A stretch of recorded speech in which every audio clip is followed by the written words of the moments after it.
Hello! How is everybody's Wednesday going this fine day?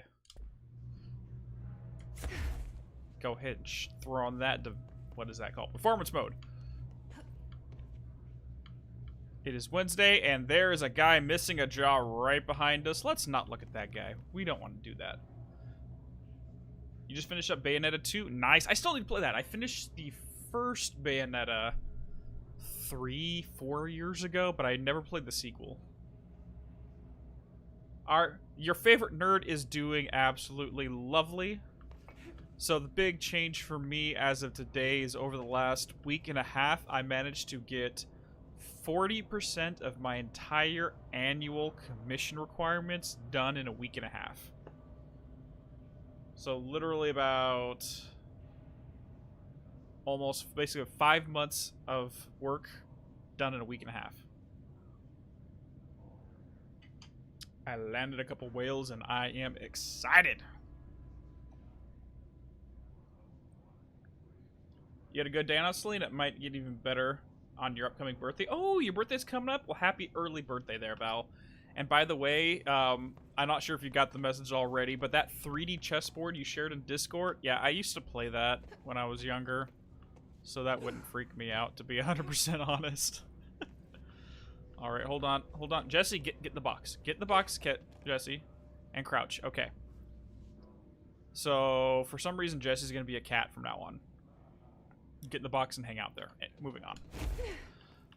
Alrighty, so before we get going too far into this, I do want to say for anyone who is not part of the regular live stream, who's going to catch the VOD afterwards, is that there's no spoilers in chat for the main story. We will be talking about the documents as we come across them.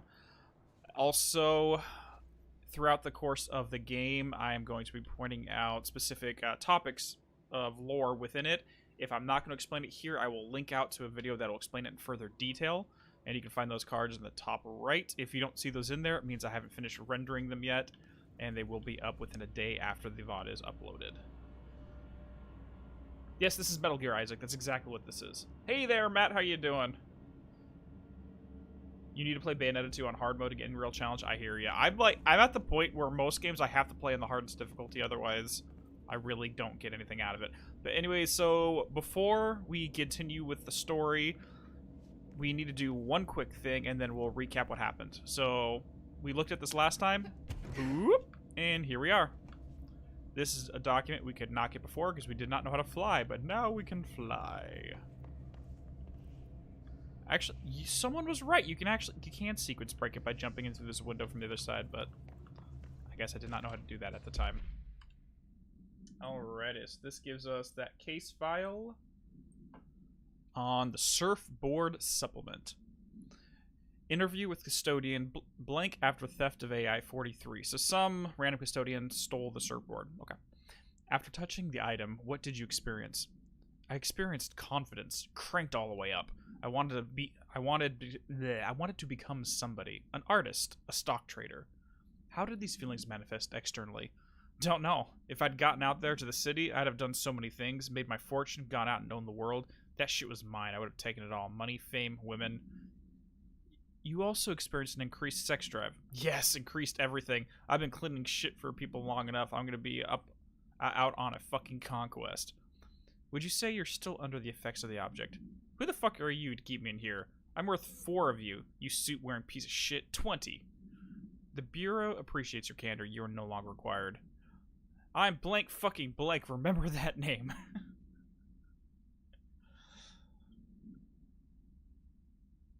Yes, you can take out the surfboard to test it, but just make sure you don't go too crazy if you mess around with the surfboard, which apparently gives this guy way too much confidence. Down. Okay, so let's recap while we're running back on what happened in the last episode. So essentially, we're trying to locate Marshall. We found her, or no, we did that 2 streams ago. Crap. We went into the Black Rock Quarry threshold, found a replacement prism, so we ramped up the HRA production. And then Marshall informed us of where our brother is located at. Now that we know where he's at, we went to the Panopticon and ran into an issue where a TV set went absolutely batshit crazy. And Langston forced us to take care of that before we did anything else. So we took care of that. We now know how to fly. And as of now, we are officially able to go find Dylan. And that's where we're heading as soon as we take care of a few jackasses. Where is he at? Where is this boy? I see someone right over here. I know he's over here somewhere. There he is. Come on. Shoot at me. Shoot at me. You're right here, bro. Shoot at me. Nope, not there. He's right there. Come on. There we go. That is what I wanted. Now cut your crap. Perfect. Alright, let's get out of here and head back to the Panopticon.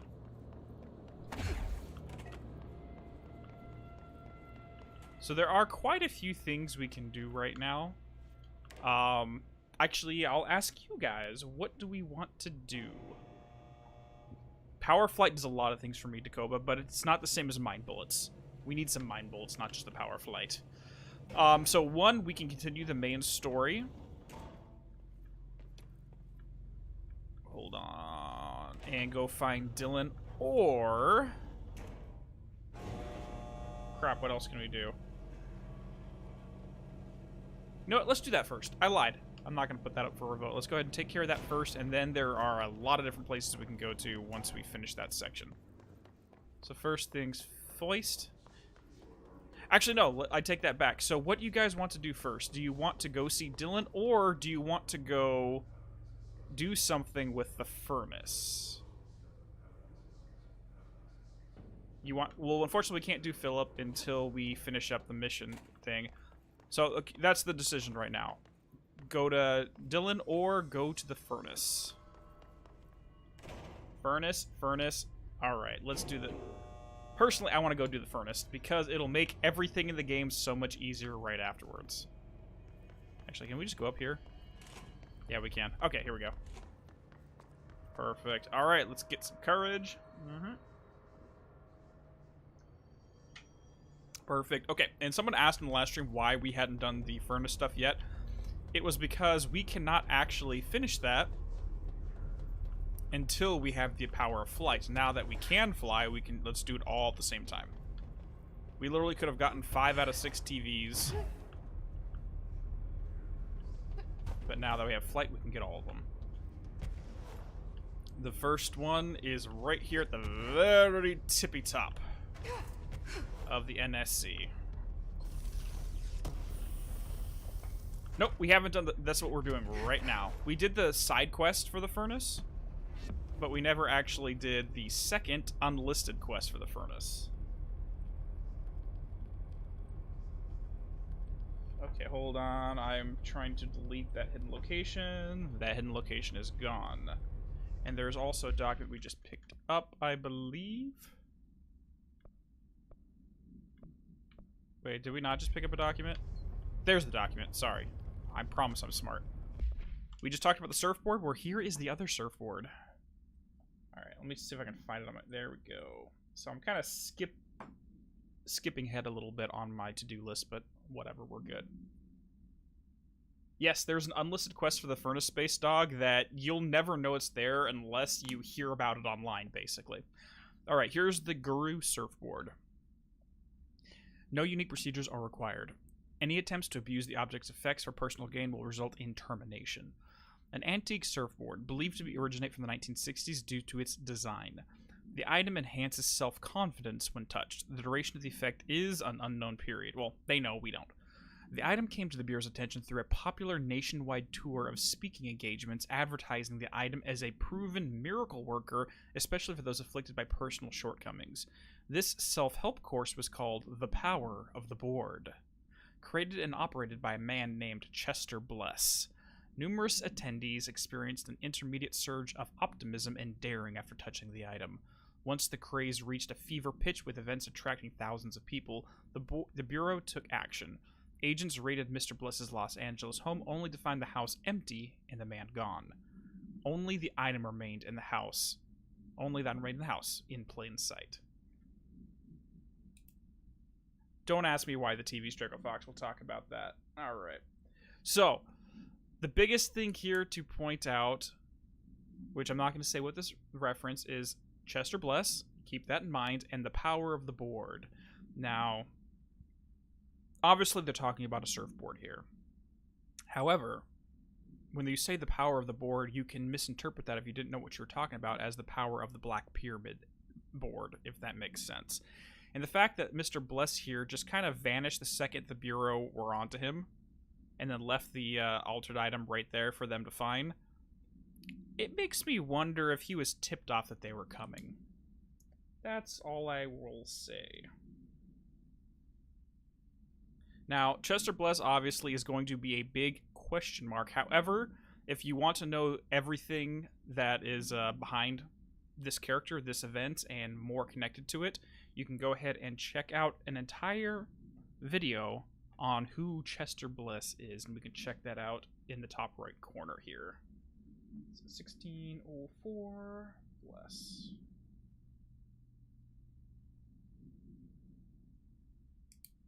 A cult of surfboards. What's next? A religious chicken? Yeah.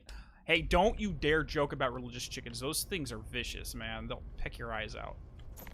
Alright, so if anyone does not know, all around maintenance sector we find these little TVs with fire on it, basically playing the furnace itself.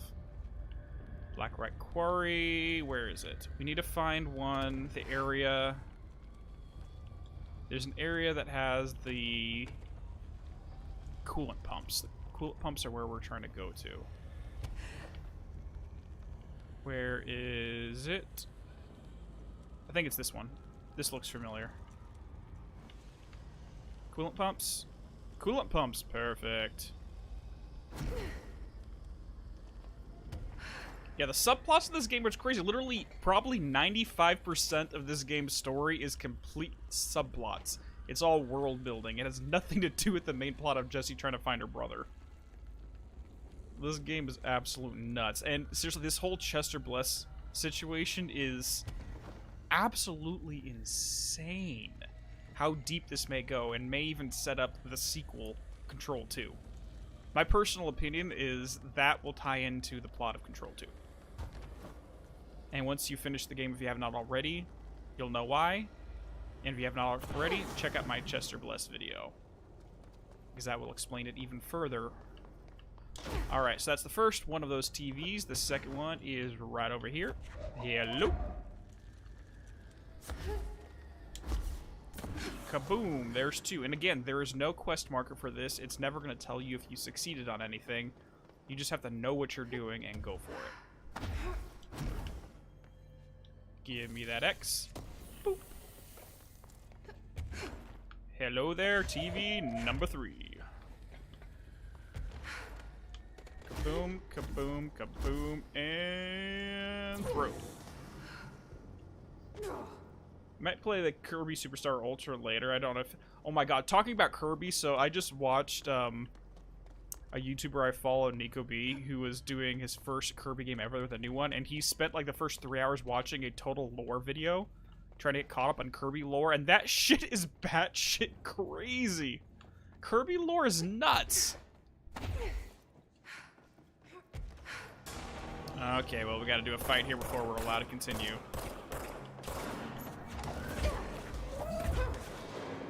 Alright, so we're hiding up here. There's a lot of mold, but I think we'll survive. There they are. Well, hello there. Nope. Nope. Whoa, this is bad. I cannot dash anymore. There we go. Alright, floaty boys.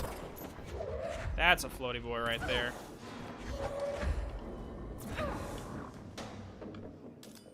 Hi there. Ooh, that must have hurt.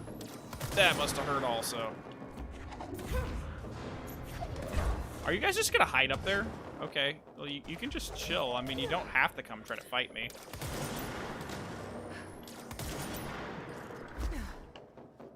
Like, I'm not gonna argue whatsoever. Are we done? We are done. Okay, so the very next one we have is right over here. Hello there, television number 4.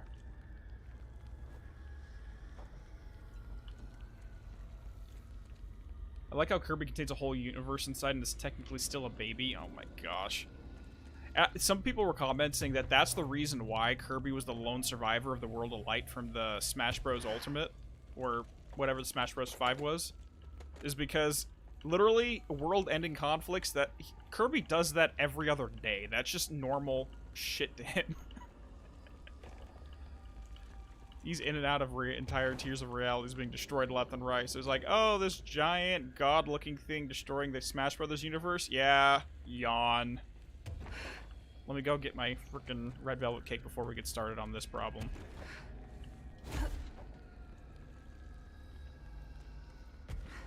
Alright, kaboom, kaboom, and come on.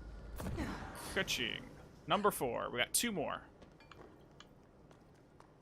It's pretty whack, and who knew you can become so filled with lust for revenge after a god stole your cake? Seriously! There's one entire Kirby game where it was just because a god stole Kirby's cake, he's like, I'm gonna end this bitch. Sorry, no. Kirby sounds much cuter than that. He's like, I'm gonna end this bitch. Oh my god. And that right there is why they do not hire me to be a voice actor, because I cannot speak for shit. Anyways, moving on. What would happen if Kirby was in this game? Would he eat the board? Would he just eat the hiss? Like, I'm gonna infect you. Or yoink! Now I got sound powers. Literally, the hiss would give Kirby sound powers. And the ability to control, like, take over people's bodies. That would be terrifying. Kirby does hold grudges. Boop. Alright, 5. We got 1 more. And trust me, for anyone who doesn't know what I'm doing, this is 100% worth it.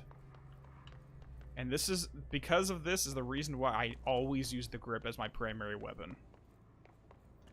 It wasn't a god, it was a group of rats called Squeaks, and the god was in the chest and was killed up. Either way, you steal Kirby's cake.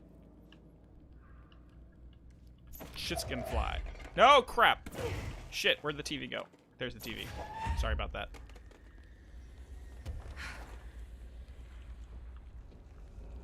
Like, I almost want to see, like, a punk, like, some artwork of a punk Kirby or something. Because he just fucks shit up left and right. Alright, here's the last one. So remember, this furnace supposedly has an entity built inside of it that consumes human flesh or sacrifice, hence why we were taking these barrels of human waste and chucking them in here. But for some reason it likes these TVs too, and when we give it a TV, we get a unique legendary weapon mod. And that weapon mod... Oh, first and foremost, let's go ahead and do this. Damage while aiming? Sure, let's increase the damage while aiming. Damage after kills, damage in general. Let's just do... Yeah, let's just do this one. So the Eternal Fire mod, it gives you ammo refund chance on hit is 100%. AKA, as long as I hit the enemies, I have infinite ammo with the grip from now on. Infinite flipping ammo. Yes, that is as game-breaking it sounds. The only way they balance it is it's only if you hit them. So if you miss, you still consume ammo.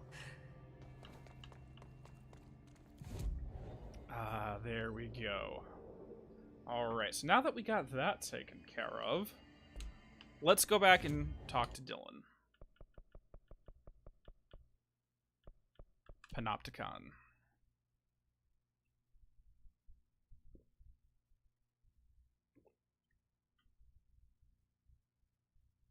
There is a punk Kirby, Mike Kirby from level 3, Mohawk and the Rock. Yes. We need him all the time. We don't know what the furnace is. Actually, let me write that down. Furnace entity.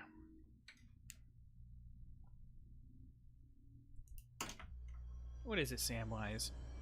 Alrighty, so actually, let's go up to the top. Upper floors, Panopticon. Here we go. And that's the great thing about the Panopticon upper and lower floors is literally you can teleport up and down seamlessly. I mean, look at that. You're literally seamlessly with no load screens teleporting. freaking awesome. Okay. Buddy, as much as I would love to help you right now, I do have to go see my brother first. You just hang in there for a little bit longer there, Phil. Just a little bit longer. Weep.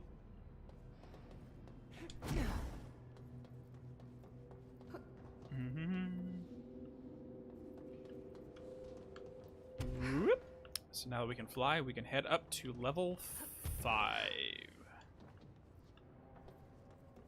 We can't do fridge duty yet. Again, we have to take care of this Dylan section first before the game allows you to go deal with fridge duty, unfortunately. And there it is, the swan itself, the one that literally just decides to yeet you right off into the lake. Because it's nice like that. Here's a get well balloon, which I have some fancy theories about the get well balloon, which we'll talk about later. This is the one that I believe changes forms. Actually, what's the name of that one? Case files, ultra item globe, refrigerator, surfboard thermos, water cooler. The simulacrum. Yeah, this is the one that changes forms all the time. Like, it doesn't know what form it wants to take.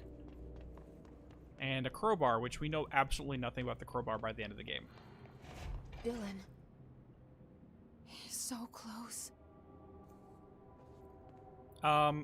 Maybe not. There's dead people here everywhere, and he's literally destroying Blackrock. And remember, this stuff was so strong that their diamond blades, the strongest the mineral known to Earth, would break frequently upon trying to grind into this stuff, and he literally shattered that stuff. That's how powerful this dude is.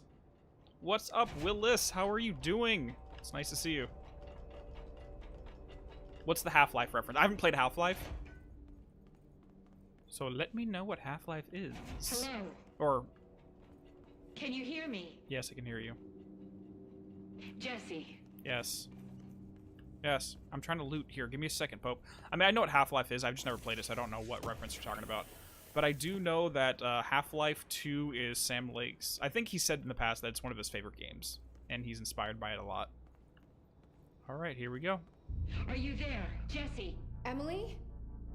He's gone. Dylan isn't here. He might be nearby. Or maybe the hiss got to him. I don't know. Jesse, listen. Dylan's here. With us. He just walked in. He says he is giving himself up. He's been affected by the hiss, but he is different than the others. We must isolate him. I'm on my way.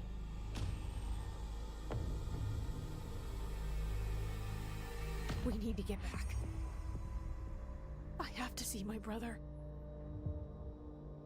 Yep, he's not here. We could have told you that by all the freaking dead bodies there. Alright, so the crowbar is something from... It's a weapon from Half-Life. Gotcha. It would not surprise me. Maybe it actually is the very same crowbar in the universe. And we should consider that every now and then. Hotline from the board. Control points. We reach tether through control points into the bureau house. Nexus threshold area codes allow for access. You can translocate fast travel construct through the control points. We knew that already, thank you. But for the only thing we're getting out of that is it's literally an area through which the board transmits, quote end quote. We can't go into there just yet. Alright, we've got a couple more bad boys here. Dylan Faden observation. Boop. Well, it's not that I haven't questioned what the furnace is nothingness. It's just there's no information past those two references to it. I mean, the only other kind of link we do get is potentially in a DLC, which we should be unlocking pretty soon, so we'll talk about that in a second. But there's just not enough nothingness on the furnace to really make any concrete theories on it. Alright, 9:30 a.m. Breakfast is brought. 11:54, gets out of bed, uses toilet, returns to bed. 12:57, asks for television to be turned on. Staff do so. Noon, lunch is brought, breakfast is removed. 12:02, eats lunch. 2:38, uses toilet.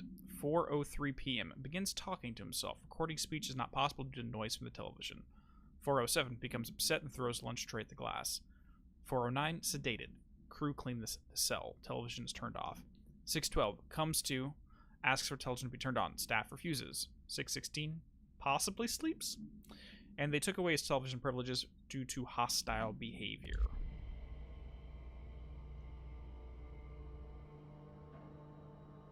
Exactly, Art Master. That'd be so freaking awesome as if they did make a live-action version of this, and literally they just cast the same actors they use, because it's all the same facial models, it's all the same voices. So it's just like, just do what you want at that point. Alright, so one thing this is kind of really messed up, to be frank, but imagine you're a 10-year-old kid. You are brought to this weird-ass building, you are fed a healthy diet of threshold kids television, and you're raised in a cell, literally that looks like it's like a 10 by 10 cell. Maybe 12 by 12. This is the bed you're given to live the next 19 years sleeping on. Your toilet is literally here in public view for any of the scientists who are probably sitting in this control booth watching you all hours of the day. And they wonder why he's sitting there causing massive internal blood loss and murdering people left and right as he breaks out. In the words of someone, I forgot who they were, or is, who could have seen that coming? Seriously, who could have seen this coming? Bureau, whoever thought this was a good idea, you are dumb. It's like, they couldn't get a single, like, developmental psychologist to assist in this process. They literally had to treat him like a lab rat and subject him to horrors his entire life from 10 years old. Fuck you guys. I won't take up too much of your time today, Dylan. Like I said, I want to talk about Jessie, your sister. What about her? I just want to get your perspective. What do you think of her? What kind of person is she? That sort of thing. I adored my sister. When I was little, I mean. Back in Ordinary. And you don't anymore? When I first got here, sure. I'd always hoped she'd come too. Find me, to take me home. We went everywhere together. Why should this be any different? Casper said she could come too, to the Bureau. If she wanted to. But she never did. Why do you think that is? Because she didn't care about me. She always wanted to be out on her own, seeing the world. She always said so. I guess she got what she wanted. Great. So, she wanted to see the world. Did she ever mention any place in particular? Why? We like to ask questions around here, you know that. Bad deflection. Any particular cities, towns, landmarks, anything like that? I don't remember. What about family friends? Were you close with anyone living outside of Ordinary? I'm done with this. Tell Casper I want pizza for lunch today. Dylan, wait. We're not... End of session. Alright, before I touch upon this recording, just a comment. Yes, the voice that he was talking to around 4 p.m. inside the cell is implied to have been Polaris speaking to him just like she speaks to Jessie right here. And that conversation did not go well. Either way, so I've heard, getting back to this bad boy right here, I've heard a hypothesis that the Bureau always knew where Jessie was at all times, and just allowed her to wander around willy-nilly since the age of 11. Now, this recording right here completely contradicts that, because Carla is just trying to probe Dylan to find out where Jessie could have gone, which tells us they did not know where she was at least not at the point in time when this interview took place. So, like, and I'm still confused why that theory that is still... that the Bureau knew where she was from 11 and just let her wander around is still around, because obviously the game tells you flat out that's not the case. But whatever, let's get going. If you're interested in in-depth videos on Silent Hill and other games, you should check out The Gaming Muse. She makes some of the most interesting analysis symbolism videos. The Gaming Muse, okay. Hold on. Okay.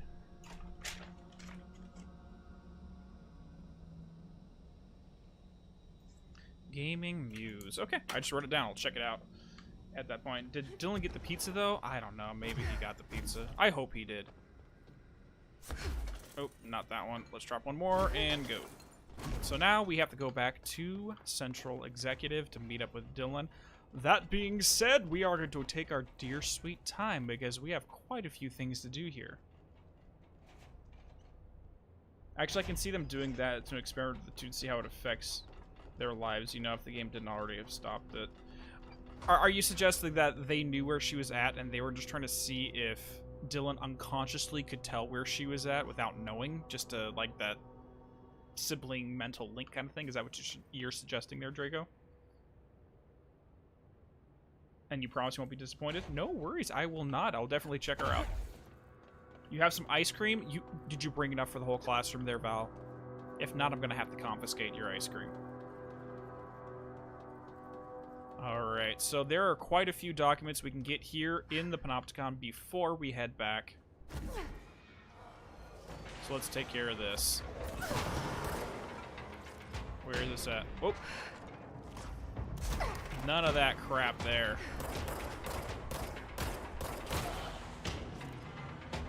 Is there something below us?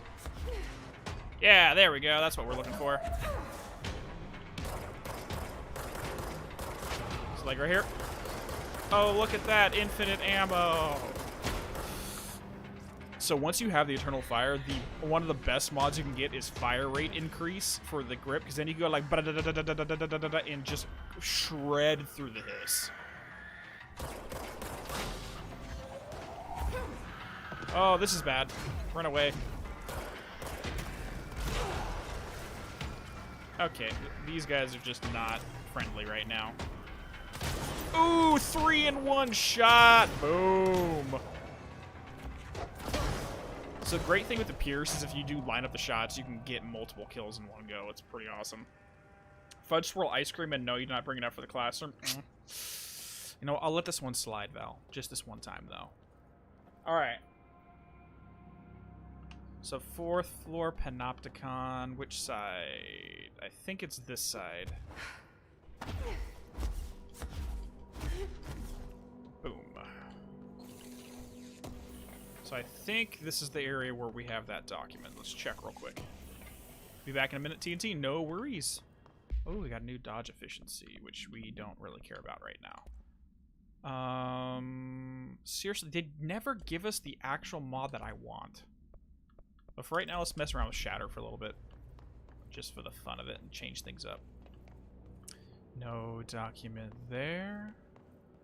No document there. There's the document. We found it. The Pram Supplement.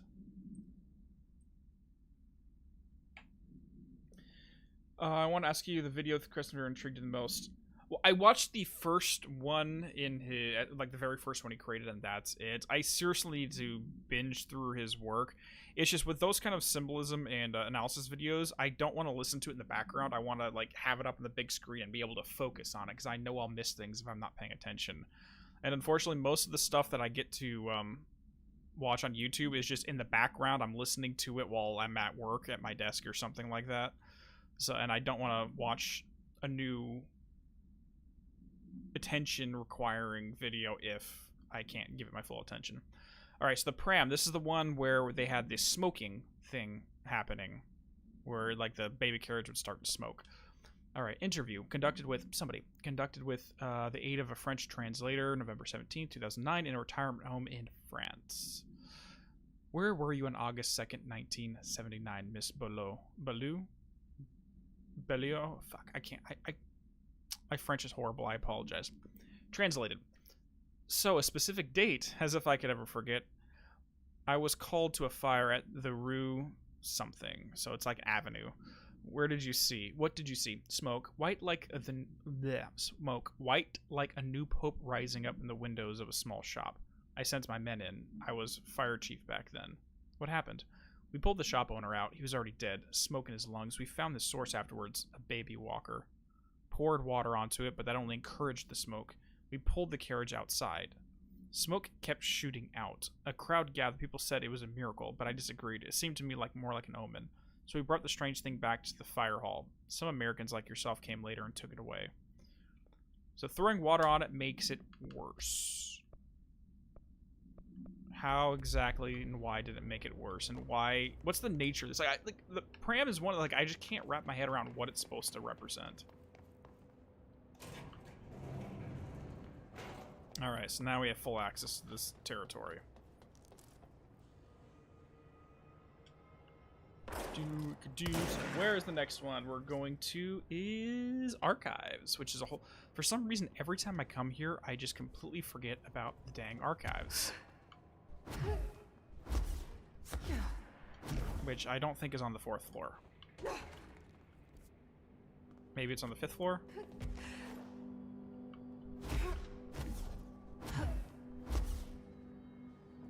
Nope. 2nd floor. Let's head down. And down. And drop. And drop. Perfect. For some reason, this is just an area where I never remember to come here unless I'm specifically trying to 100% it.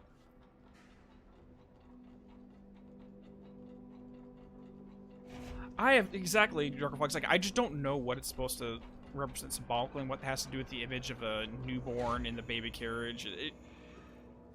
It just seems like it's a mixture of a lot. Like, she specifically uses the term white smoke like a new pope, but I don't know how electing a new pope has anything to do with the baby carriage.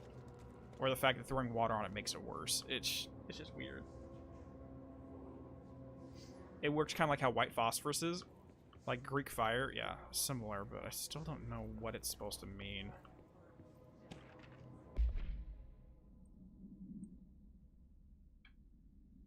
You know what? Let's read that. Let's not read that right now. We'll read that later. We will read that later. Just because. Nope, we can't go into there just yet. So there's a lot of things in this area, and I get turned around so easily here.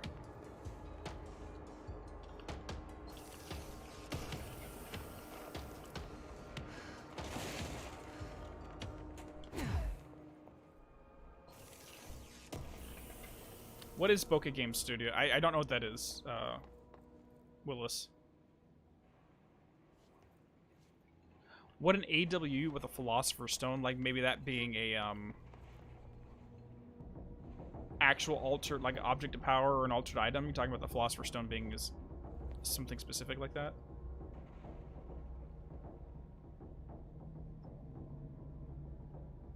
Alright, I'm not seeing anything here. I know there's 3 more items, or documents we can find in this area. Oh, no, we don't want any DMCAs. Let's not do that. Like, I know these are supposed to be on the 2nd floor.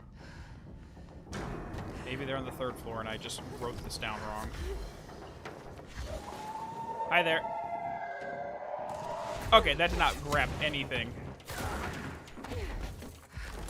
Hi there.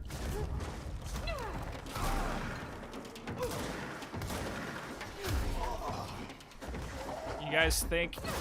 Oh, I'm gonna quote Rorschach right now. You guys are locked in here with me. I'm the one who's seriously screwing you up.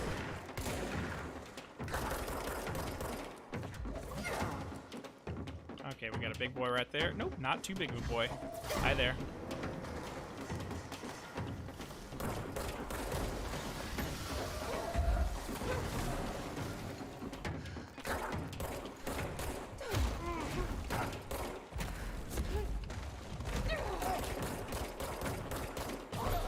Got it.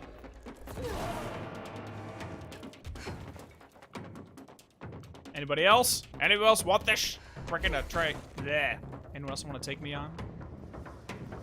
I think you've all had enough of this. Oh, hi there.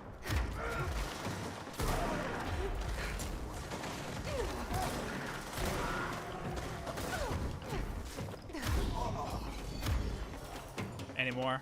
Yeah, there you are. Come on. Oh. Bad boy. Dude, these guys are freaking everywhere. Come on, give me a second to breathe. Let's not go that direction.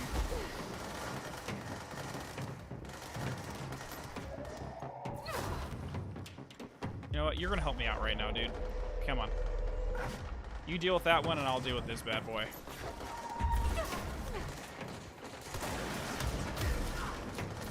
Who's shooting at me? There you are.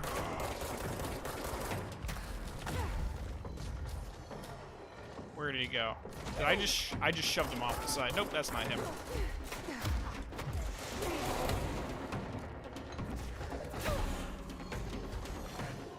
Oh my god, guys, stop coming! Oh, that was bad. That was bad. Oh my god, and I ran headfirst into that boy. That was bad.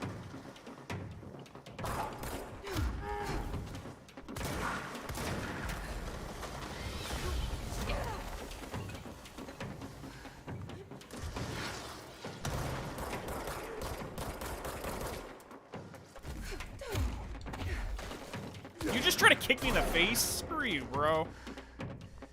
Are we good? Are we good? Nope, we still got more. There you are. Hi there.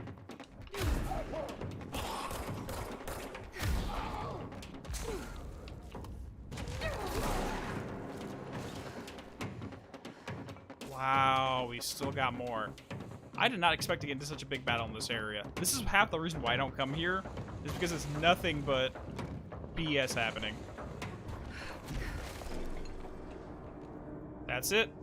That's it. Kaboom. That was fun. 17%?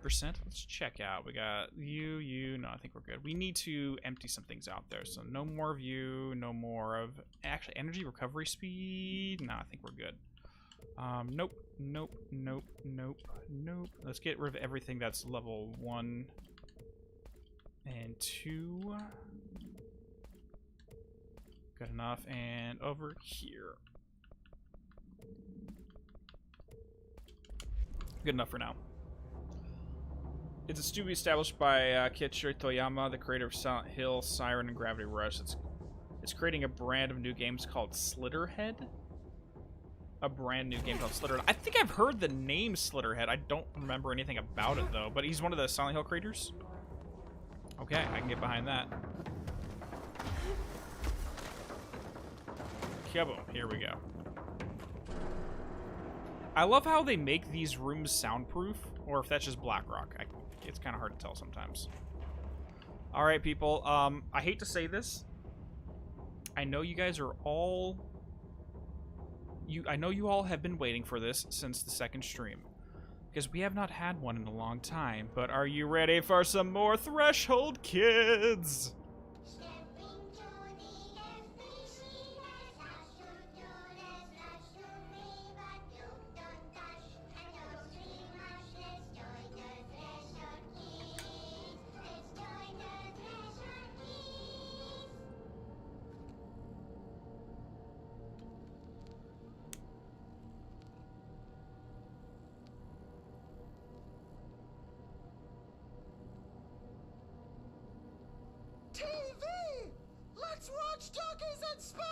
Donkeys in space! It's not safe!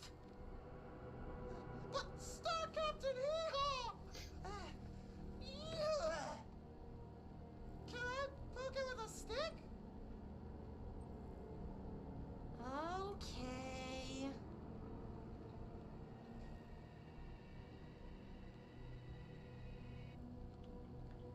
Bureau rule number 74. Always be suspicious of things that weren't there before. What?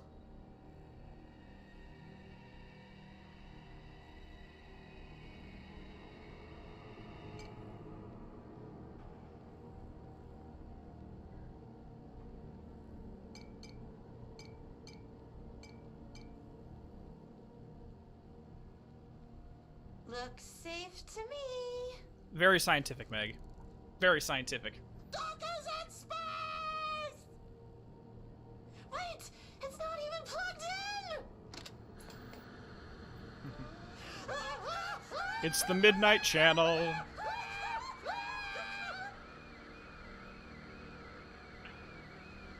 Captain Hee-Haw, why?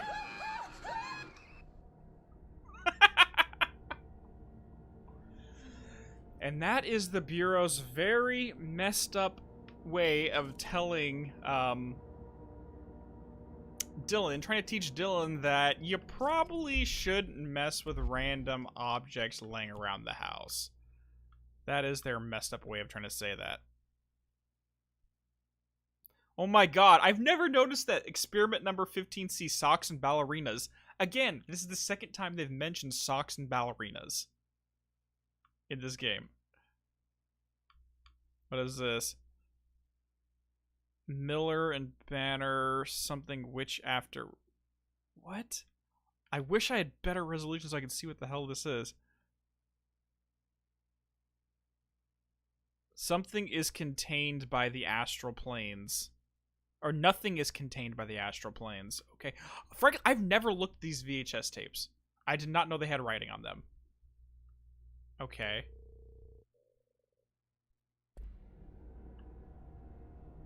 Okay, I'm gonna write this down to double check VHS tapes.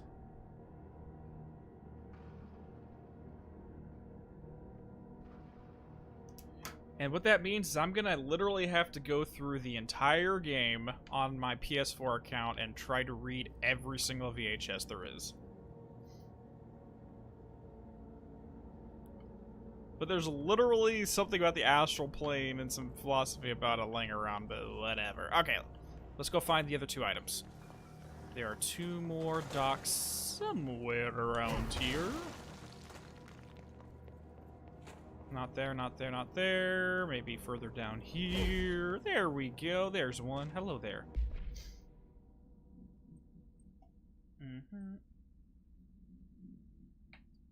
Alright, Panopticon Methods Proposal by Frederick Langston. In this proposal, I'd like to explore the matter of containment policy. When an altered item enters the oldest house, we thoroughly investigate any possible combination of actions or words or material that will prevent the item from applying its altered effect. However, I work with these entities daily. Okay, see how he refers to them as entities, not objects. I work with these entities every day, and I have good reason to believe that a less convoluted form of containment is possible. The items crave attention, worship, reverence, something along those lines. If we initiated a series of rituals or something, praising the items, or perhaps incorporating their images into pieces of art that could be visited throughout the Bureau, I believe the altered items would behave without needing to resort to acting out or violence, which only leads to the items feeling mistreated. If we treat them like criminals, we can't be surprised when they try to escape. No, we don't have an episode on natural spikes with Threshold Kids as far as I know. But seriously, listen to the language Langston used. He doesn't call them objects, they're entities. We need to start creating pieces of art, like sculptures or paintings, all around and put them throughout the Bureau. That'll make them behave better. It's just an odd perspective for the Bureau.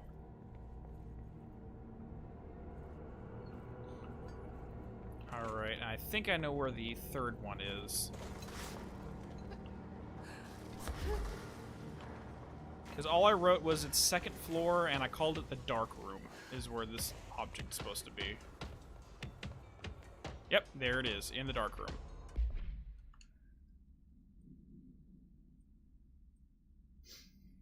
Alright, altered item behavioral changes. Recently, there have been some alarming changes in behavior of the altered items in the two... Recently, there have been some alarming changes in behavior and altered effect of two altered items in the Panopticon. The blank and the blank... Okay, just to clarify, I know exactly what these two items are, but I'm not going to say them now because that would be considered a spoiler. Have become more and more aggressive. So these two objects have become more and more aggressive with entirely new effects manifesting for no discernible reason. The items have been investigated for updated containment procedures to counter these new effects, with one successfully discovered to be contained with constant visual contact. but this development is worrying. What if all the altered items undergo this behavioral change? We need to find out why this is happening. What is changing? Handling these altered items has also been resulted in numerous Panopticon staff being injured, killed, something. I would say they've gone to the astral plane, but these... Oh, no, sorry. They've being vanished then. Disappeared, missing, whatever. But these aren't objects of power. Not one of them has come back. This, plus the uptick in astronauts not returning from their dives, has me wondering what the hell is going on. Is anyone looking into this? Is there a plan?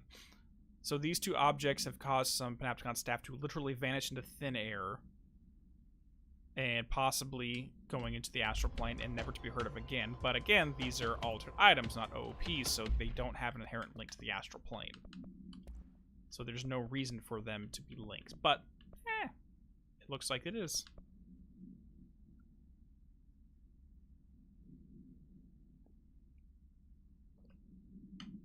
So in other words, people be nice, don't die right, but of course these old hags and trolls don't know that. Dracofox, hold that thought. Hold that thought.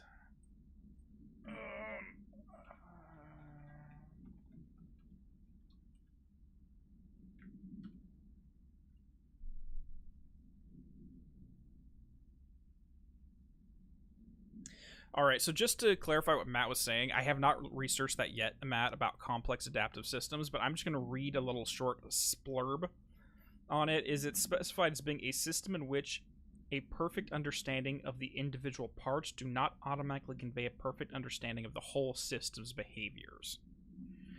So let's just say you had like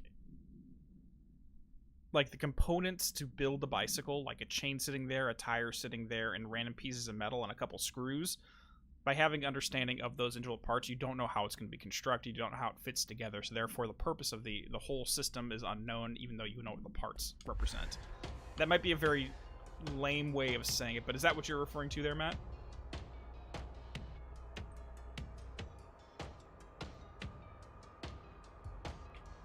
Yeah, hold on to those thoughts, because we are literally heading over to talk about that right now. Oh, wow, I literally almost just ran right into that thing. Because since we're talking about Langston quite a bit in this area, and we're going to go spend some more time talking to him, I want to address this as we speak. Plus, there's a hidden location in that area, so I want to knock that out.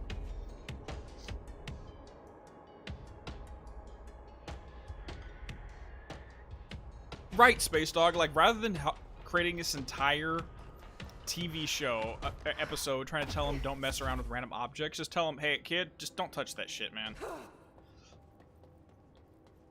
I don't know, like, maybe it's just me, but the need to, on some occasions, dumb down topics to an absurd level for children, like, me and my nephew, I've always spoken to him. I've never talked to him like a child. Even when he was like 8 or 9 years old, I talked to him like a normal person. And I learned just how smart the kid actually was, even at that age. I mean, 8, 9 years old, he's fascinated by automotive or aeronautical engineering. He wants to be an engineer for aircraft.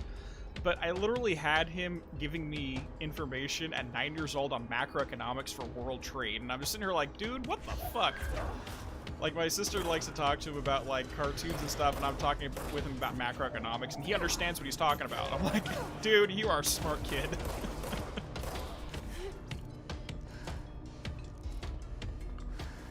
That's true, nothingness. You tell a child, hey, don't do that. That's probably a bad idea. They're just going to want to do it even more. Because, you know, kids will do the opposite of what you tell them. No, we're not going to do a side quest yet. Again, we have to finish this chapter before the side quest emerge SG. But there is something I want to grab here before we go talk to Dylan. First things first, let's head over here and get a hidden location. Because we like extra skill points.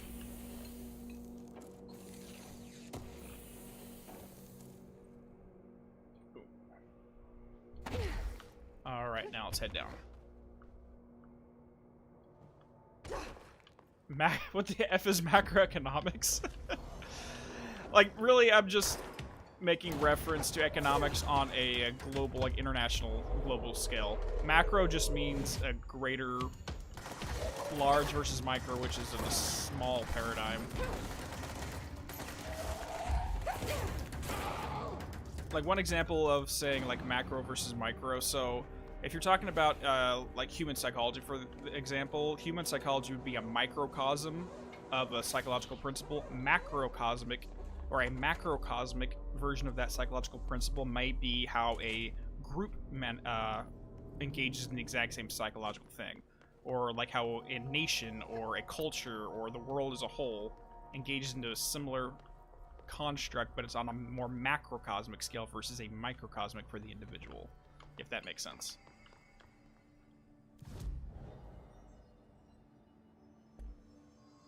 That's why I'm always honest with my 9-year-old little brother. Plus, I show him really interesting stories in games like Devil May Cry and Psychonauts 1 and 2, and Alice Mouse Returns. Like, honestly, kids are... I don't think we give them enough credit, to be 100% honest. Like, I just like to talk to my nephew like an adult. And he's... like, within reason, obviously, but I don't talk down to him, is what I'm trying to say. Alright, so, we were just talking about Langston, his opinion on certain things. Let's head on up. Another hidden location right here.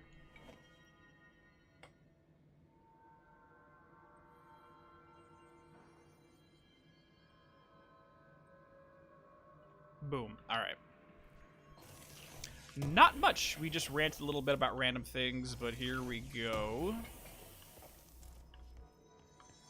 So this is probably one of the weirdest subplots in the game. We've heard it mentioned a couple times before, but this is the Tennyson Report. There was a couple previous times where this was mentioned that anybody who had a copy of this, Trench was going to find them and rake them over the coals. Salvador, the former head of security, told Arish, hey, keep your head down on this. Trench is on a warpath. Just ignore it. So that's just a simplified version of the idea. Like, exactly, Matt. It's a very simplified concept of it. But it was kind of the idea. Anyways, the Tennyson Report will answer all your questions about what is going on with Sir Langston and some other things. Moving on. It is authored by a true believer. The Tennyson Report. So sad, so strange the days are that are no more. Now, this is an excerpt from a poem from a Lord Alfred Tennyson called Tears, Idle Tears. And the basic idea behind that poem is the tears you have for things that have gone past. Like, let's just say that there was a certain, maybe like a restaurant that you loved as a child that unfortunately was torn down after it went out of business. Or you have a deceased loved one, or just something where it's in the past now, and you have those idle tears and that ever-present, almost like a malaise type of emotion towards something that has been lost in the past, but you still move forward on. And that's roughly, at least in my interpretation, the point of Tears, Idle Tears. And so whoever this true believer is mentions a poem by Lord Alfred Tennyson, hence the name of the report, the Tennyson Report.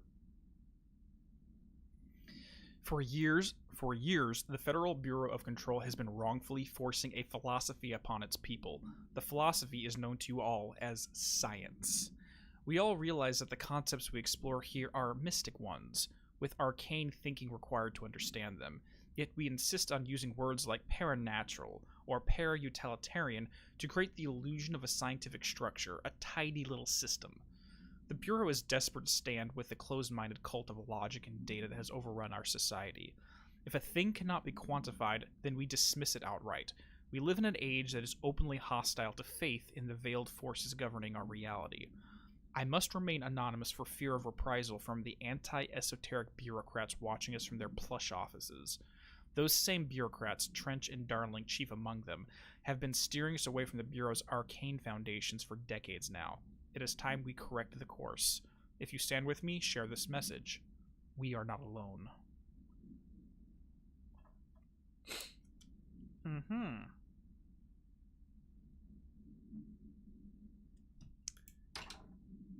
And this entire concept is freaking fascinating to me.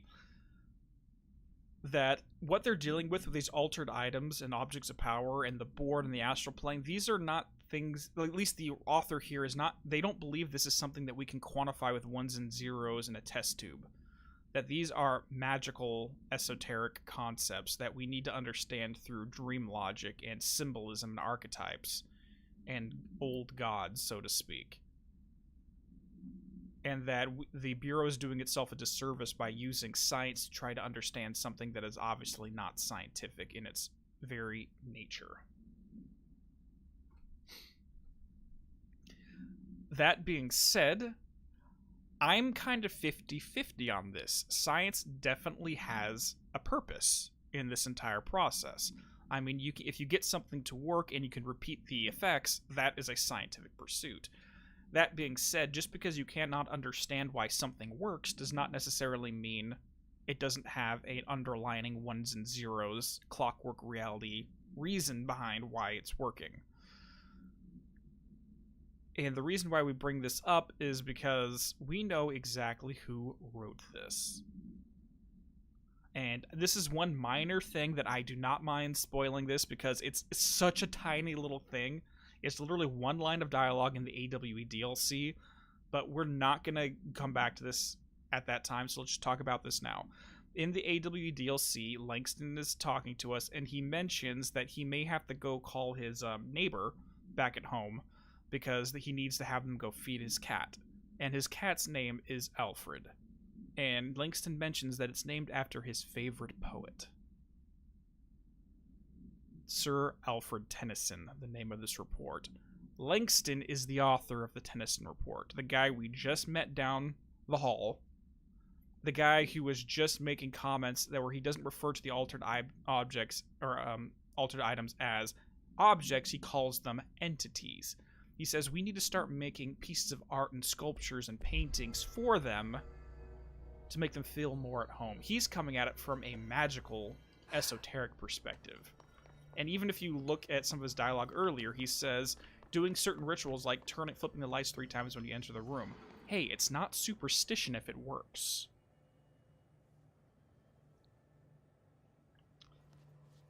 You don't believe that, Draco Fox? Oh, trust me.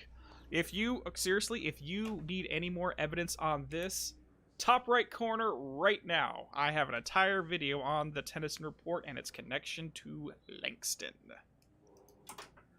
But yeah, he specifically mentions, oh yeah, it's not superstition if it works. Oh, he even says, oh, I feel close to them, the objects. I feel close to them in some form. Alright, so let's go ahead and grab a few more things. It's such a cool subplot, and some people are fully on board with it, and there's others that are not. Hence why Trench was completely wanted to find out who wrote this and just rake them over the coals. Let's get a little bit more energy.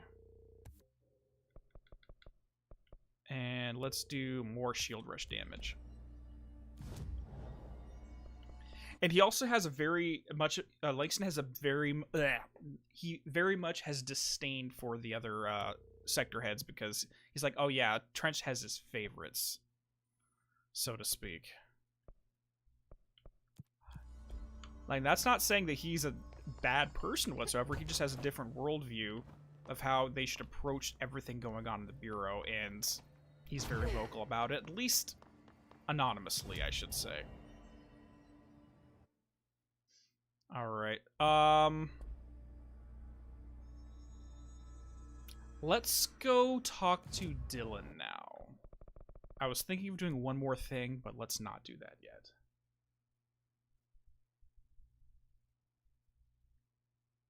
No, I saw Draco Fox's his comment, Crazy Nerd Guy wrote that.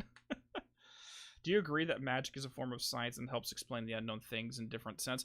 Well, it was said that magic is just a science that's not understood at this time, and so much of what we have today, like, imagine you went back in time 500 years, right when, like, okay, let's, 700-800 years, back before when we were just getting working ships, boats that could travel into the deep sea. And we told them, yeah, by the way, There's going to be a point in time where we could literally, you could talk to someone on the other side of the planet in an instant in real time. And they think you're crazy. You can go back 2,000 years to the monks that would literally by hand transcribe all the written records so they wouldn't be lost in time and tell them, oh yeah, we're going to have an invisible library called the internet that holds all the world's knowledge that you can access with in your hand, the palm of your hand. Imagine if you told someone that you had a thing you could hold in your hand that gave them access to a source of all human knowledge, and they'd call you batshit crazy and probably burn you at the stake. So yeah, there's a few... Magic and science in some ways can go hand in hand depending on your perspective. Alright, since we're in this room, because I completely forgot we had to do this, before we talk to Dylan, let's get the most difficult hidden location in the game. Fuck this thing. Fuck this hidden location. It's because they patched it. There was another way to do this, but they patched it so you can no longer do it. And basically, you have to step on one of these floating corpses. Shit. Oh my god. This is a pain. Whoever thought this was a good idea needs to, I don't know, be thrown into the Sarlacc pit or something. Ah, jerk. Alright, we literally just need to step on this dude's head and then fly up more. Crap!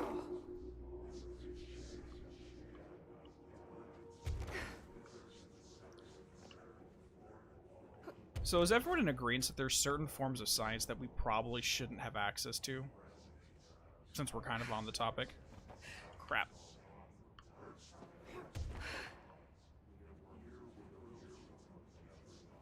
I mean, like, I've had this conversation before. Like, we're looking at, like, replicator technology from Star Trek.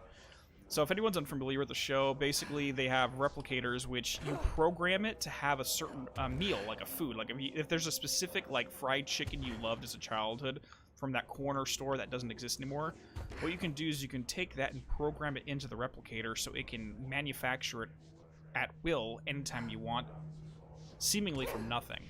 Now, the technology is based around the idea that you have the raw material, like the raw... I don't want to say just like raw molecules and raw atoms, but that's basically what it is. And you can then take those and put them together like Legos to formulate them into the food that you want to have reproduced. That being said, imagine doing that in reverse. If you can literally disassemble something to its base particles. How easy would it be to assassinate someone? There we go. If you could literally just make them dissipate into raw atoms.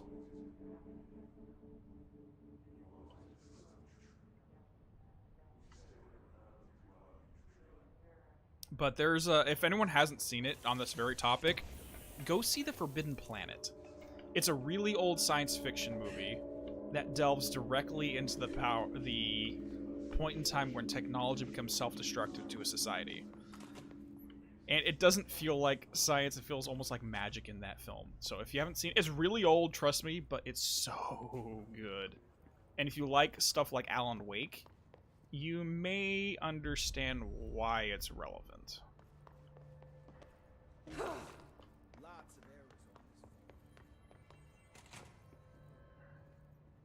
It's basically the reason why everything went bad in Forbidden Planet is the same reason why the Dark Place is so dangerous in this universe.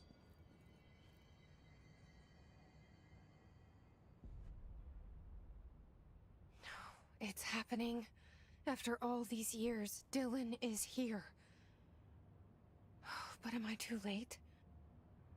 How is he? I need to know. He's clearly been affected by the hiss, but it's different than any other manifestation we've recorded. Maybe what makes you so special is genetic. He was a prime candidate. Or maybe it's Polaris protecting him, something else affecting the situation. I need to run tests. He seems more in control, more present. I want to see him. My brother. Or is he? Of course. And Marshall set up an HRA-warded cage to contain him. It's on the upper floor, up the stairs. Okay, I need to go. Jesse, be careful. Okay. Do you have any more conversation for us? Hi, Jesse. Hi. Nope. We already got everything from her. I should be going. Enjoy your Okay. data. Oh, I will. That is me right there. That little grin, that's me every time I get new info. Alright, speech analysis.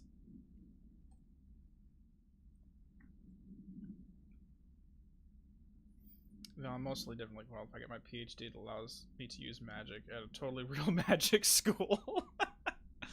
Where's this magic school you talked about, Space Dog? I'd love to get a doctorate in real magic. That'd be a lot of fun. Alright, speech analysis by Pope. If we understand the hiss to be a force based upon vibration and resonance, then perhaps their incantation, which is now agreed upon term for their vocalizations, is an effort to express that resonance using human vocal cords and speech. Would there be differences in the incantation we recited in a different language? I don't know. Like, if anyone knows the hiss incantation in other languages, let me know if there's any difference in translation. The most common word used is want. Interestingly, every usage of the word is attributed to a you. You want to listen. You want this to be true. You want these waves to drag you away. Are we the you the hiss are referring to? Does the hiss believe humanity, possibly all non-hiss life, wants to join it, be consumed by it? Is that its goal? The second most used word is through and time. Is this possibly the hiss stating how they arrived here, or an indication of its age? There is clear intention in the words. Dismissing the incantation as nonsense, as some of my colleagues recommend, is beyond idiotic. And it would make sense. If the sound itself is intended to make you begin to hum it, it's because, like, hey there, you want to start singing with us, don't you? You love this song. The sound sounds so good. It just, you want to keep singing it. So it makes sense that that'd be part of the incantation itself. Play the game with German subtitles. Yeah, I can probably change the language. That's fine. That works. Alright, timeline of events.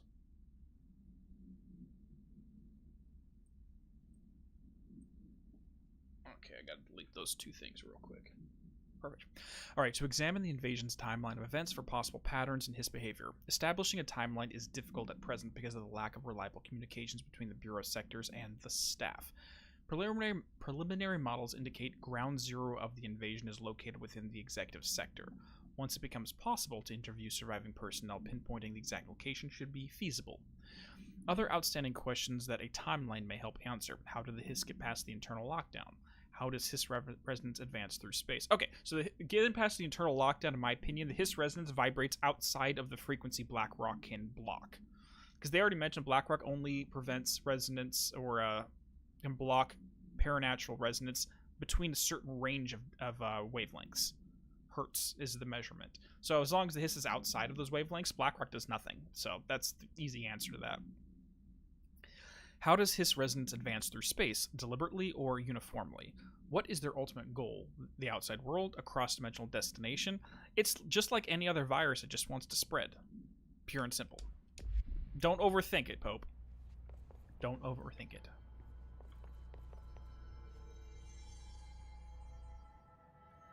Bye for now. Whee! Okay.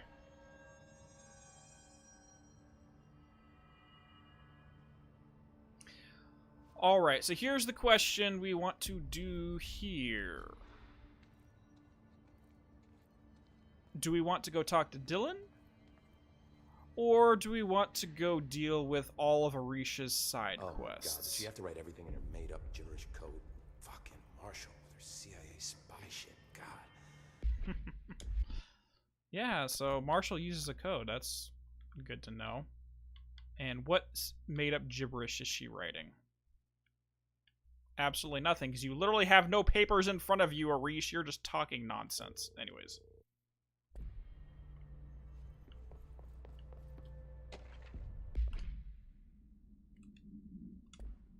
Oh, wow. I just missed it. I was just trying to read something. Hold on.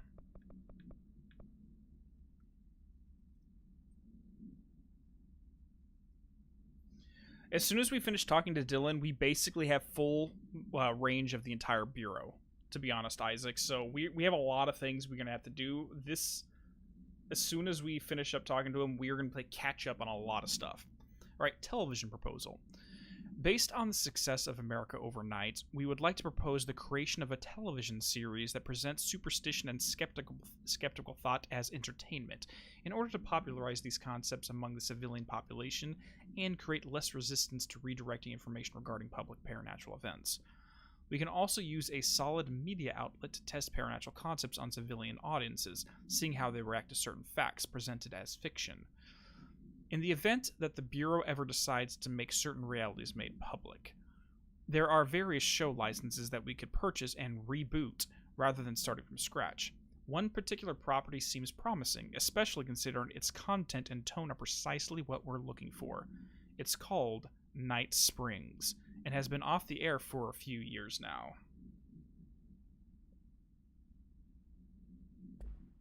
Night Springs. Oh boy. Alan Wake reference left and right. Fuck, if they're in there, we go around that. Actually, because of that, let's talk to Dylan. Let's keep that energy going. So the Bureau wants to purchase Night Springs, reboot it just so they can run psyops on the populace. What's the deal? She must have her reasons. She's probably out doing some recon. Then she should have taken us with her. I need some action, goddammit. I'm sorry. You guard duty. That's the wrong direction. Shit. I literally went to the wrong door. No, because we're talking about Night Springs and by extension Alan Wake, we definitely need to talk to Dylan next. Happiness comes, white pearls, but yellow and red in the eye. You are warm through time. The thunder's home distorts you. Happiness comes, white pearls, but yellow and red in the eye. Through a mirror inverted is made right. Leave your insides by the door. Push the fingers through the surface into the wet. You've always been in there. You want this to be true. We stand around you while you dream. You can almost hear our words, but you forget. Through time, the thunder's home distorts you. Happiness comes, white pearls, but yellow and red in the eye. Through a mirror, the inverted is made right. Oh god, I would go absolutely insane if I try to make sense of this incantation. Like, I've written down some thoughts on it, but it's just, it's nuts. You are warm through time. Shit. The thunder's home distorts you. That's Dylan. Can you hear me? Oh, come on, Dylan. I'm here. I found you. You've always been in there. You want this to be true. Do you know who I am? You know me. Say it. You are Dylan Faden's sister. He's talking in the third person. Always a good sign. Do you know who you are? Not Dylan. Trench and Darling made sure of that. I'm P6. P6. But I'm better now. The hiss made me better. Push the fingers through the surface into the wet. You've always been the new you. You want this Can you to stop be that? true. Please? Not exactly the reunion I'd hoped for. It feels good to say those words. I want to say them. They sound good. They make me feel good. Don't you want to say them too? No. Fuck off, no. You need to help me get this thing out of his head.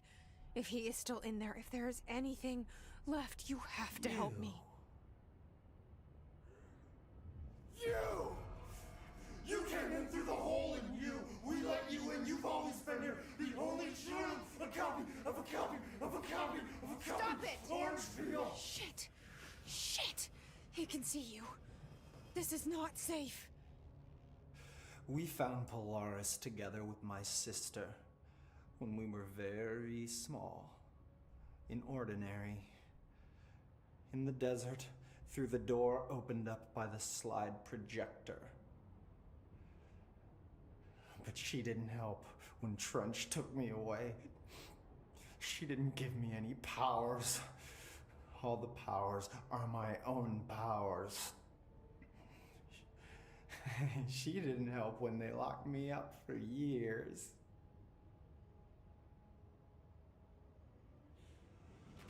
After the song time for applause, we build you till nothing remains. The egg cracks and the truth will emerge out of you. You are home. The Bureau brought the slide projector back here with me. And the Bureau did what the Bureau does. They used it. And they found... They opened the door up to the hiss. That's the only thing I can thank them for. There it is. We stopped the Altered World event in Ordinary when we shut down the slide projector. And now the projector's here. An earworm is a tune you can't stop humming in a dream. Baby, baby, baby, yeah. Just plastic. So safe. Nothing to worry about. Funny. I welcomed the hiss. I let it in. To get rid of her. The hiss set me free. Polaris is using you. The Bureau is using you. You are a puppet. You can almost hear our words, but you forget. If we shut off the slide projector, maybe that will stop the hiss. Your regulations. Maybe it's not too late for my brother. You must see the truth for yourself, Jessie. Sister. The horrible truth about the Bureau. The hiss is the better option. Go to the Prime Candidate program in the containment sector. I have the keycard to get you there. Salvador wanted me to have it. Wanted? Bullshit. I saw what the hiss did to Salvador. What it turned him into. Okay, Dylan. I'll go. I want to see the truth for myself. I'll go. But only to look for the slide projector. You can help me. We can end this. You are a worm through time. You are a worm through time. We finally have a level 6 clearance. And we are going to be sitting here with Dylan for a very long time. Because we have 5 different individual conversations with him. Maybe 6. Because I think there's 5 dream conversations with him. The biggest... Like, we're talking about the hiss incantation. One line there just reminds... Like, pretty much everything in it reminds me of cult mentality. But one specific... Whoa, my microphone just decided to spin on me. Okay, Dylan, you're really loud. Let's walk outside real quick and we'll be right back. Guys, stop talking to me. I'm trying to have a conversation. One specific line is, we build you until nothing else remains. What that evokes in my head is, again, cult indoctrination. We're going to build you up, make you feel so good about yourself. Everything's lovely. We're going to build you up until personal identity is completely gone. We build you up until you, the individual, your ego is shattered. There's nothing left, because all that matters is how good you feel when we build you up. We build you until nothing remains.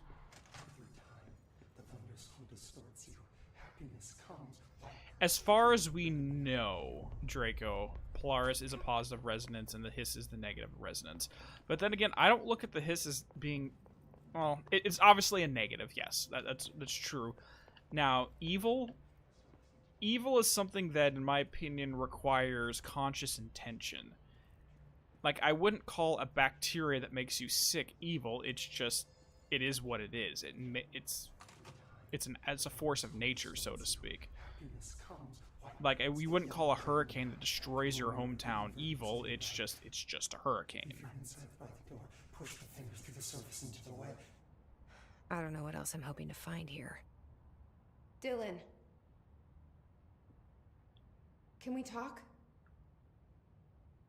I'd like to tell you about a dream I had last night. Off to a good start. Okay. I'm listening. I was back in Ordinary, before all of this happened.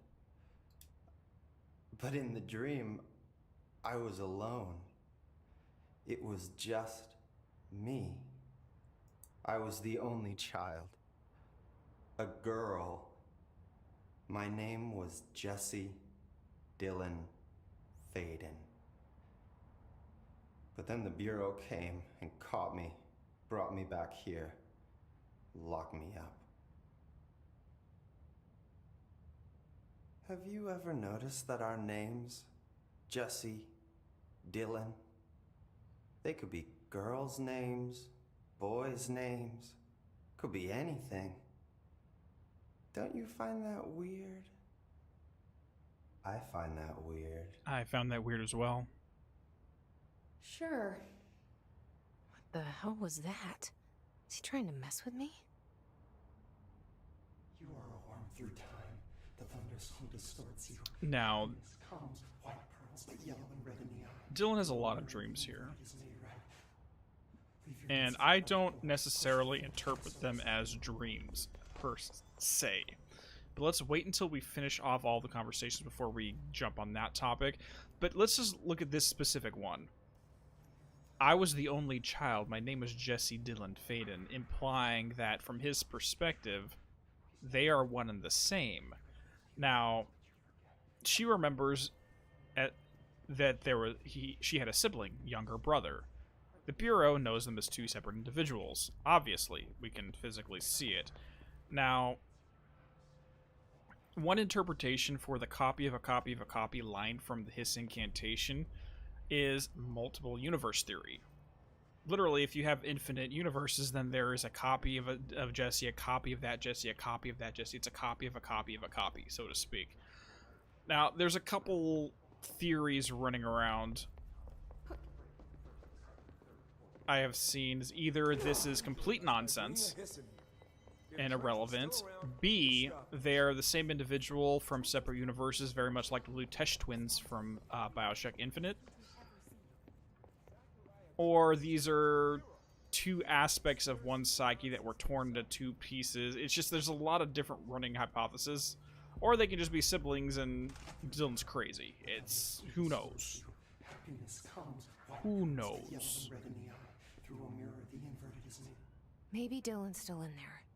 Maybe there's a way to reach him. I'd like to talk to my brother, please. Dylan?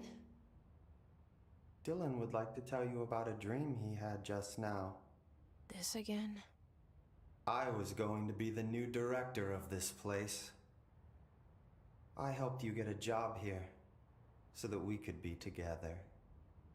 You were an office assistant. You'd make coffee and deliver the mail, and there was always plenty of work to do. And it stayed that way, forever and ever. It was nice.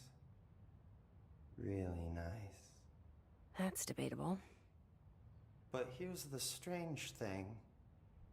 The dream shifted, and none of it was real anymore. It was a game. We were in a game, and it was a fucking boring game. But you couldn't stop playing. No, we cannot. And then it shifted again. Or maybe it was another dream already. Or maybe I'm just confusing them. But in this other dream, it was more like a musical. This is an ordinary song about an ordinary girl from an ordinary town. It's the ordinary story. She worked an ordinary job in an ordinary office and something. And that's all I can remember of that dream. Maybe that's for the best. Maybe that's for the best, Jesse. You are a worm through time. So, Dylan literally just spoiled the game for us in a weird way. We're not going to mention that. But he's perceiving things he should not. And it's separated by fourth dimensional space. He's literally seeing things from the future at the moment. But he's also breaking the fourth wall, saying, yeah, and we're just playing a game. Hey, look, we're playing a video game right now. It's called Control. And it's according to Dylan, is a fucking boring game. But we could not stop playing, could we? Yep, I agree. Dylan is calling us out, SG. He 100% is. Freaking jerk. But going back to the second dream he had regarding Jesse and Dylan being the same person. Now, if you want to see some stuff on that, I know MatPat did a video on it, and I will humbly disagree with his conclusions, but even though he was on to a good... He had a good start, but his conclusions were ended up faulty. Flawed by the end. His assertion was that he got into Jungian psychology and stated at the end that Dylan represented the shadow self of Jesse that was severed from her consciousness during the ordinary AWE and now is an external being. Now, I don't agree that it is the shadow. However, it would make sense if he represented the animus of Jesse's psyche, split away from her. And there's a couple random things that may support that better. One, animus literally is a masculine part of the psyche. So in Jungian psychology, the animus is the masculine part of the female brain, or the female psyche, and the anima is the feminine aspect of the male psyche. So having the male separate from the female would be the animus by definition. Also, there's a certain temperament that Jesse has from the very beginning of the game that gets rectified at the conclusion of the game. And that is essentially, if you want, you could make the argument that reclaiming and balancing the animus, her masculine tendencies, are brought back into the forefront and brought into balance with her feminine aspect by the end of the story. So it's literally, instead of a confrontation of the shadow, like slaying the dragons in the monomyth, it is confronting the animus and reintegrating it. And there's a lot of symbolism, but we'll talk about that later.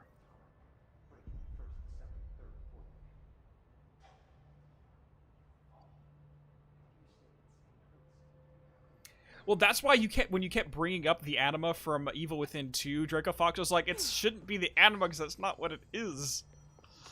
But whatever. Because it's a very Jungian concept. The term is, because the animus is called the syzygy when combined together in Jungian psychology circles. But let's go ahead and continue. Let's stop talking about psychology. Let's play the game. Maybe I can learn more about the hiss from him. Can we talk? I just had an interesting dream. Shit. That's fascinating, but let's talk about the hiss for a change, yeah? This dream was about the hiss. Best I'm gonna get. In my dream, the hiss had broken free of this prison, this house. I'd set it free. And the president himself was there to welcome us. He was the first one to take the hiss in. Spread the word. At first, many people thought it was horrifying. That he was horrifying. But also, many people who heard his words wanted to welcome the hiss in. And slowly, more and more of them came around until the whole world was brought together by the hiss. It was wonderful. Okay, thanks for sharing that. For the record, that will never happen. Not as long as I'm alive. Yep, and again, this is referring to an event that has not happened. So... And we don't know whether that will happen or not, so all we can say for sure right here is Dylan is seeing a potential future. And if we're talking about multiple timelines where some things could happen and some things don't happen in others, in one reality, that may be what actually happens if the hiss ever actually got out of the oldest house. if the hiss eventually escaped here, that would be what happens. That is a potential future that we are going to fight against. Happiness comes, white pearls. Maybe I'm just here to punish myself. Any new dreams you'd like to share, Dylan? I'm glad you asked, sister. This dream, like all dreams now, felt very real. Like reality. And reality now feels like a dream. Maybe it's all a dream. Maybe it's all real. Dream where my brother endlessly tells me about his dreams. I was in a dark place, and there was a dark man there. His name was Mr. Door, and he told me that there are many worlds, side by side, on top of each other, some inside of others. In one world, there was a writer who wrote a story about a cop. In another world, the cop was real. Door said he himself was in all of them at the same time, endlessly shifting between them. I asked him how I could reach these worlds. I wanted to bring the hiss there. But he didn't want to help me. He didn't like the idea. What did he know? I'm not wild about the idea myself. Through time, the thunder's home distorts you. Happiness comes, white pearls, but yellow and red in the And right there, people, again, in one world there was a writer who wrote a story about a cop, and in another the cop was real. In one world, Alan Wake was writing a story about Alex Casey, and in another world, Alex Casey was alive and went by the name of Max Payne. And this was Mr. Door he was speaking about. Mr. Door, who was constantly shifting in between all of these worlds. Very much like a certain individual called Mr. Hatch. Martin Hatch from Quantum Break, who was literally a entity called a shifter that would shift in and out of realities. And in the untitled note from Quantum Break, Martin Hatch specified that basically he's stating that he's taken upon a new name, but he's going to remain humble. Not a door. Something smaller, a hatch. So, if Martin Hatch considers himself smaller than a door, then maybe Mr. Door here is another shifter. That's my hypothesis.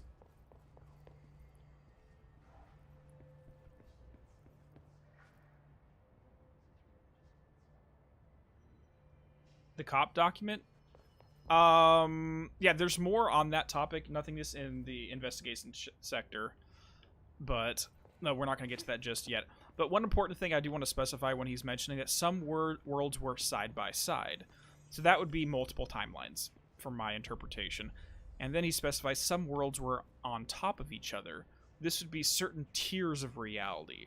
So if anyone's ever played The World Ends With You, spoiler alert, all realities tend to take place on top of each other. So you have the RG, you have the UG, which is slightly above it. So the real ground is the world where we live in. The underground is the afterlife, where the ghosts reside.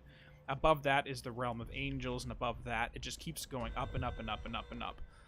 And then so that's how I interpret worlds on top of each other. And then we have the worlds that are inside one another. This would be, for example, Alan Wake writing a book about a cop, and inside that book is an entirely new reality where the cop is real, aka Max Payne. So those would be pocket dimensions. Maybe like the astral plane exists within this one.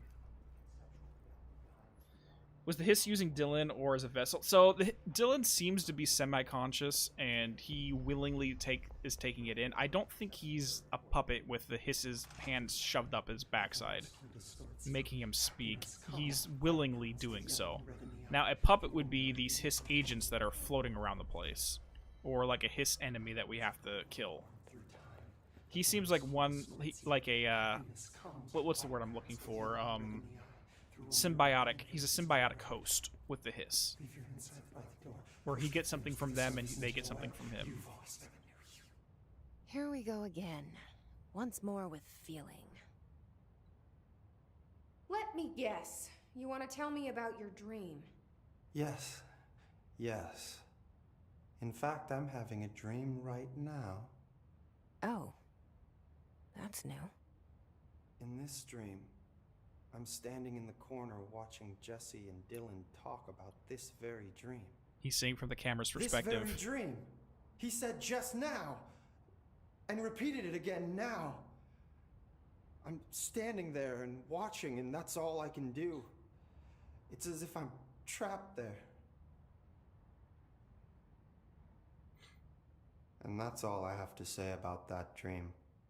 Okay, Dylan. That's good. Is he still in there? Or is this the hiss playing mind games? I don't know. Dylan is literally perceiving things from the camera of the video game we're playing right now. And listening to the conversation from our perspective. You and me.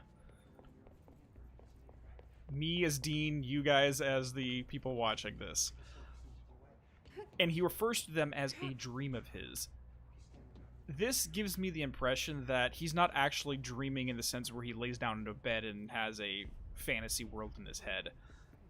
His consciousness is literally popping around different realities and different times so quickly, he can't keep himself stabilized here and now in this reality. And it seems to be when he's mostly in the hiss mindset when he's doing the chant.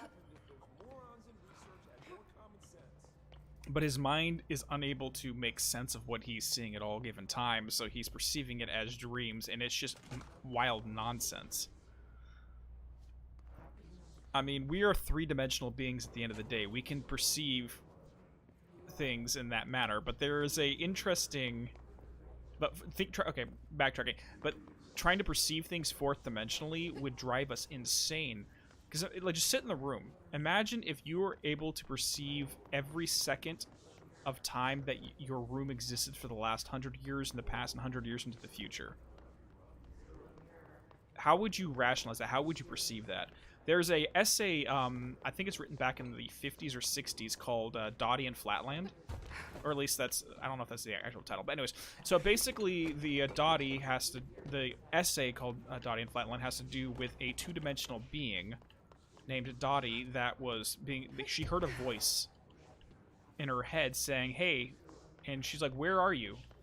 And he told her, I'm right above you, and she freaked out because in two-dimensional space, there's no such thing as above or below, because that exists in 3 dimensions.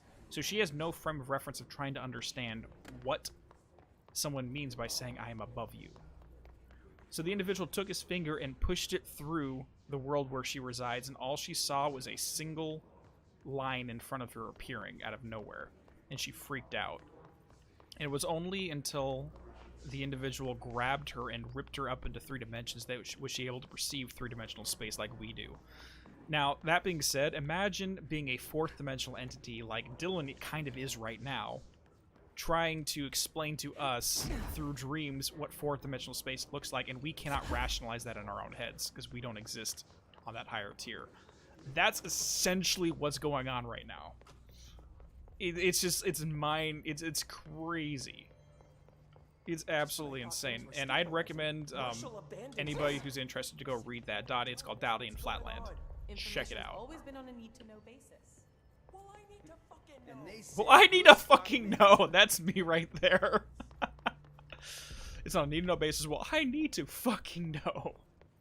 All right. So, all that being said, if anyone is curious about seeing my entire video on Dylan's dreams, where I have everything broken out, check the top right, because I do have one made up specifically for that. Link it, please. I'll see if I can find it.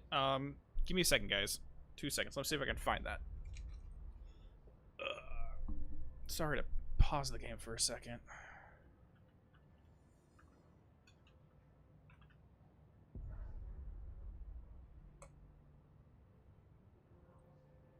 Okay, Flatland essay.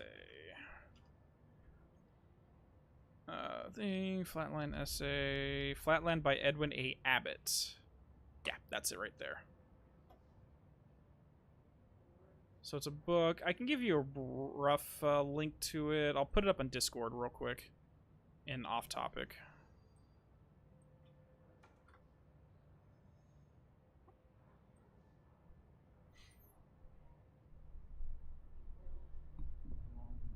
No worries, guys. Okay. With all that being said, we are now ready to head to the Prime Candidate program to do what Dylan told us to do. But of course, we're not going to do that because guess what? We have side quests to do! Now that we can fly, we can do everything. Hey, Arish, what's up? I got a jukebox token. What's up, Arish? I found this token. Any idea what it does? Ah, that is a jukebox token. Little bastards turn up in the weirdest places, like bad pennies. The Rangers use them to activate an old object of power. A jukebox, I assume. Does it have any good songs? Nope, just the one record. Hey, be careful turning it on, though. When it's playing, you get a free trip to the formation. The formation? That sounds ominous. Why does it send you there? The Bureau has been wondering that for years. I mean, it's just a pile of rocks built by God knows who, but... Well, researchers have confirmed it's in the same threshold as the quarry. Well, no one's ever been able to map a physical route to the formation for maintenance. So it's in the quarry. You just don't know where. Pretty much. We only send in annual expeditions to the formation now. Checkups, Salvador calls them. This year's team went in the day the hiss arrived. Come to think of it, the song should have brought him back hours ago. I can go in and take a look. I'd appreciate that. The jukebox is kept just past the security booth over there. Just put in the token and enjoy the ride. Sounds fun.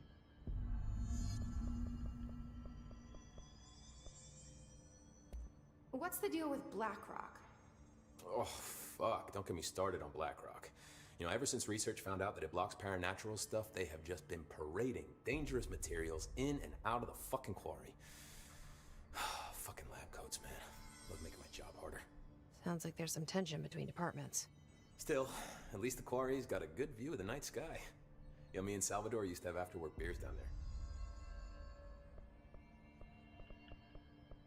Lots of dialogue real quick. What do you know about Dr. Darling? About as much as anybody, I guess. Head of research, loves to hear himself talk. All of those science types absolutely do. He's been acting a little bit psycho recently. Although HR told me not to use that word, so... Everyone thinks finding Darling will lead us to the answers. But if he's completely lost it, then what help could he be? A great knowledge. Okay, going back to talking about Dottie and Flatland, one could argue that her hearing a voice of someone above her from the third dimension and her seeing things, that experience, she's crazy. She's insane. She's not normal. So just because you're a little crazy doesn't necessarily mean much past that if you're going from the fiction we're talking about here. I mean, look at the word normal. Normal doesn't mean right necessarily. Normal just means the medium average of a group setting. So if the vast majority of people in one group are crazy, that means it is normal to be crazy, and the one sane person is abnormal. That's why I've never really got the issue with saying something's normal or not normal. It's more of a descriptive word and not to be taken as a slight in some senses. Again, in the case where there's 99 or the 100 people in the room and you're the only one that's sane while the rest are crazy, being not normal is a compliment in that circumstance. You're security, right? Do you work with Rangers? Not often. Rangers are specially trained in threshold reconnaissance and ground zero AWE response. Security is more interested in the dangers inside the Bureau. They must see some weird stuff out there. Oh yeah, definitely. You know, every week they are tackling things that were previously unknown to the human experience. Most Rangers, they retire due to cognitive collapse. I looked up the medical definition. Not fun.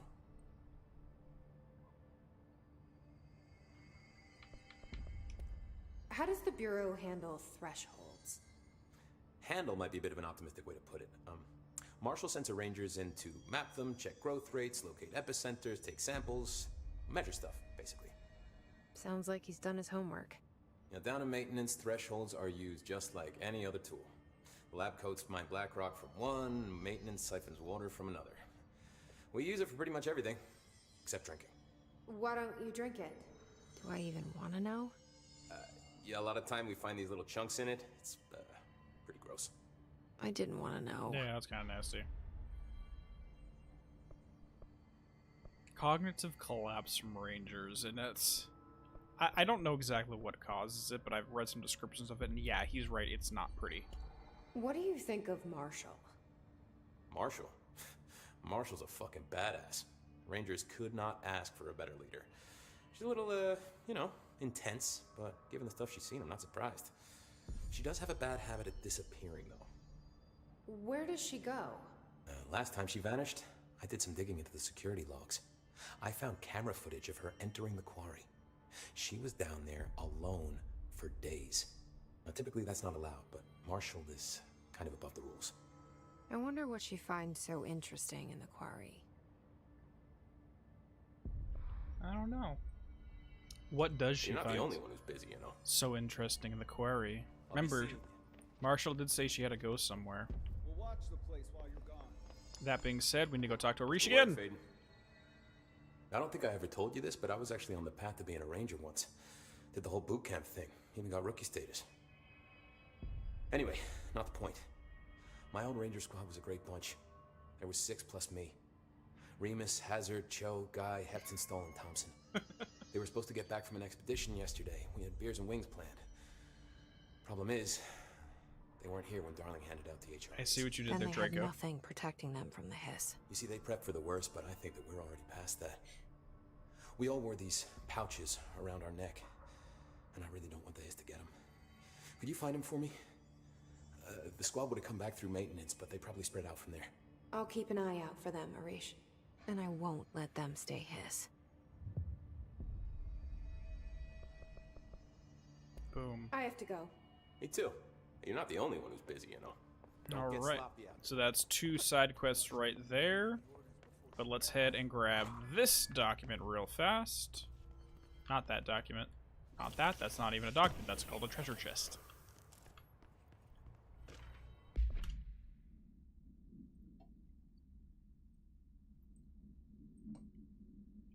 All right. America Overnight results.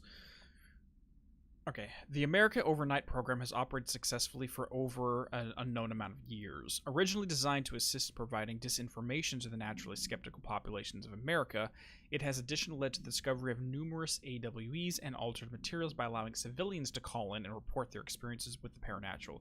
In fact, America Overnight alerted the Bureau of something and something in its first year of operation alone. So there's probably 2 different AWEs that were noted within the first year of operation, which that's pretty good right there. In this report, the investigation sector, again, we've already mentioned the investigation sector here, have cataloged and categorized each episode of America Overnight that has resulted in the successful Bureau investigation in order to help AWE occurrence analysis. The more blank results of Night Springs has also been cataloged in a separate report. So what this implies to me is that Night Springs, they did successfully purchase the rights to it. They did reboot the TV show. And remember, if we go all the way back in Quantum Break, there was a TV that we found in Quantum Break of people trying to interview for the role of the narrator of the Night Springs TV show. And the reason why they had to get new narrator is because the old narrator, way back when Alan Wake was a thing, went missing under mysterious circumstances. So they were trying to hire a new person. So you could argue that TV set in Quantum Break was literally the Bureau trying to hire a new narrator for their reboot. Weirdly enough. But again, the Quantum Break we cannot say exists in this universe because 1, legal issues with Microsoft, but 2, there doesn't seem to be any direct suggestion that it is in the same universe. Other than stuff in Quantum Break which we cannot refer to. But anyways, let's head over here because we have a lot of stuff to do here in maintenance.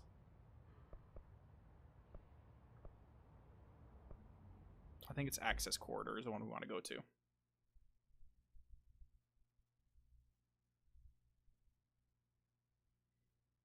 Howdy there, Gary. How are you doing?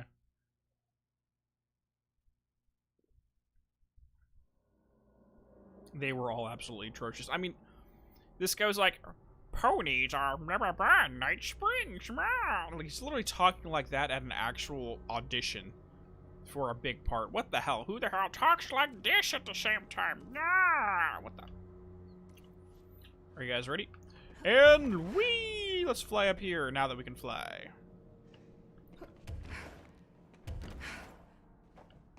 I mean, I'll be honest, I cannot say that my very bad voice acting attempts are any good, but at least I'm not talking like this.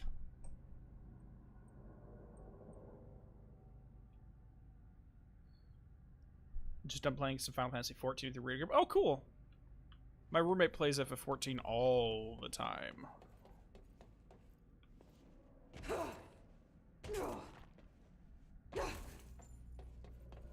That's bad for your knees there, lady. Just saying. You're listening to America Overnight, broadcasting the truth no matter the consequence for 29 years and counting. Thank you for staying up with us. We've received an interesting letter here at the program. If you'll humor me, I'd like to read it. Dear America Overnight, I can feel myself becoming gigantic. It's constant. A growth in all directions, in each cell. Only when I measure myself, it says I'm the same height. I weigh the same weight. I've read that the universe is expanding. If that's the case, then 5'3" is taller than what 5'3" was yesterday. I feel it all the time. This expanding. I always have. I don't know why. Sometimes it's all I can do just to ignore it. People write about the universe expanding like it's happening slowly, but it's not. We were the size of mice yesterday. Now mice are the size of us, and we are the size that mice will be in 2 days. How long can this go on for? There must be an end, right? A limit? An edge? What happens when we reach it? Does anyone else feel this? Can anything be done? And that's signed Kate from Michigan. Well, how about it, America? Have you felt the universe expanding? Do you know how to stop it? Should we even try? America Overnight will be right back. To answer your question, no, there's nothing wrong with having a bowl of Fruity Pebbles at 11 o'clock at night. I personally have been one of those weirdos that will wake up at 2 in the morning and start cooking myself bacon and eggs. Because, you know what, I just need bacon and eggs right then and there. And what I have to say to Kate right here is she needs to lay off the pipe at the end of the day.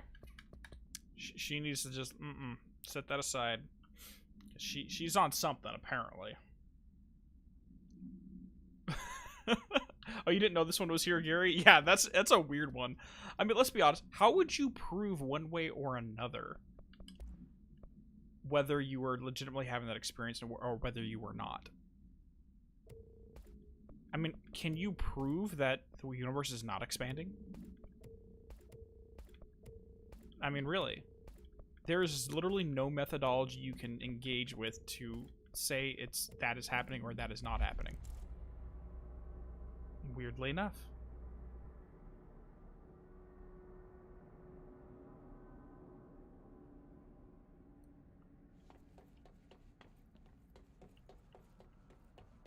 Anyways, let's continue.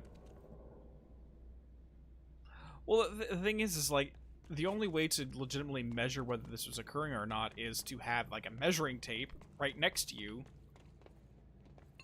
Actually, no, maybe that's not true. Maybe the only legitimate way to prove that is... Okay, that's not true either. Okay, I'm saying, like, if you can measure the size of the atom inside your bodies and then count how many there are tall of you, but at the same time, if the atoms and the electrons and the subatomic particles are expanding too, then no matter what, you wouldn't be able to tell.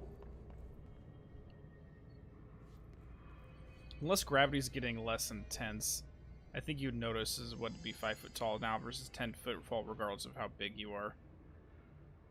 Put an apple next to you. The thing is, the apple's expanding as well, Draco Fox. Yeah, the tape measure expands, the apple would expand. I think Isaac's the one onto something there. Like, would the effect of gravity exist the exact same way?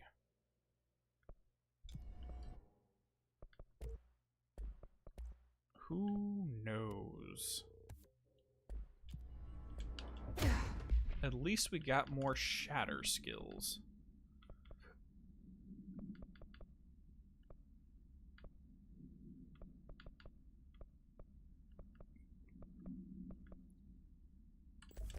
Let's go with that one for the time being. Oh wow, we got some backup. Hi there. Hi there, Cho. Oh crap, we have that thing right there. We need to get rid of that. We have 2 of these bad boys? What the crap? I do not appreciate this. Alright, so now we got nobody healing them. We can start taking on Mr. Cho over here. I'm sorry, Cho. Well, don't run away from me. This is one of Oricia's ranger buddies. I should find the others. Rest in peace, buddy. Speed of light is constant, so the universe, unless the speed of light can also change, and there's no way to disprove. You still pick up the speed as if you fell 10 feet, even though you think you're only 5 feet, because the measuring tape expands, say 5 feet tall. Exactly, it's maybe the speed of light would always be constant, so that'd be one way to prove it. That's a good point as well. That is a very good point as well.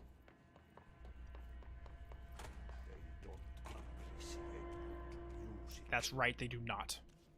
That's the reason they can go as far. You need to scrap that clean, or there goes my reputation and honor. Sorry. And then the good won't swing. Sorry. I'll go clean that up for you. Actually, I think I'll do that right now for you.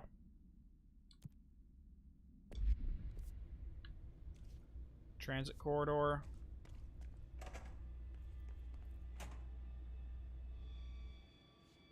Yeah, let's go take care of that for Ati real quick. Actually, no, we're not going to take care of that right now. We'll take care of that later. I lied.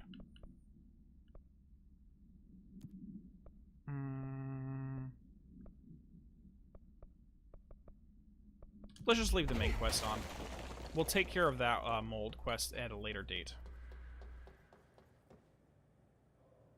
Well, the expansion of the universe, yes. What nothingness? What the America Overnight episode was saying is that the universe isn't expanding, as in the planets are shifting away from where the source of the Big Bang was. More that its expansion is that literally everything is growing in size. It's expanding in that sense, is where they're trying to go with it.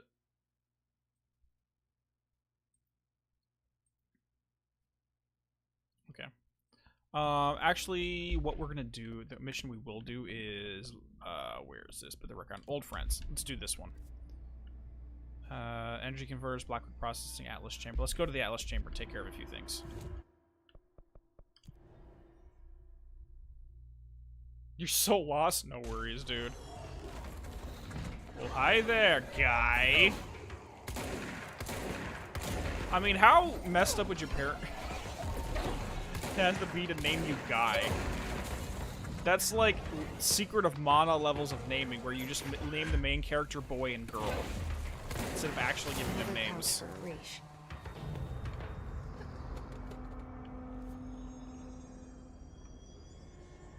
Okay, Blackrock Processing's over this direction. Unless Guy's a nickname. Which I could be wrong. And can we just take the time to note that Arish went back to Central Executive, but he left all of his security staff here injured and did not invite them back? I mean, come on, bro. It's French, maybe Guy, or he's named Guy Fury. I have no clue. I have no clue, to be honest. This guy his name is Hazard.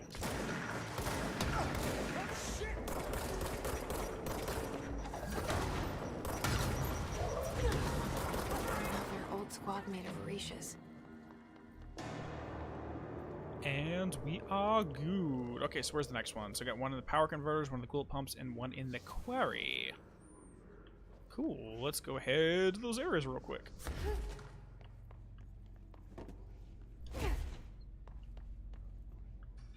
Is that Gui? Or I don't know how to pronounce that in French. I used to be pretty decent at French pronunciations, but that was years ago. Years and years ago.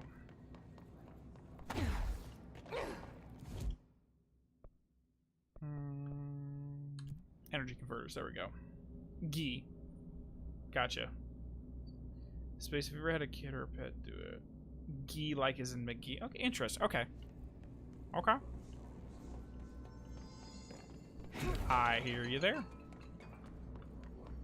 Okay, we got one more over in this area somewhere.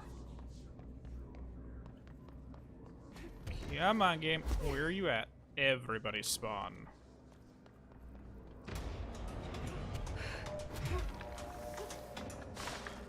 There he is! Hey there, Remus! I know what your name is based upon. Okay, for this one, I think we're gonna want to have the Pierce. Bro, can you, like, get down here? You little shithead. Okay, well, let's do this then.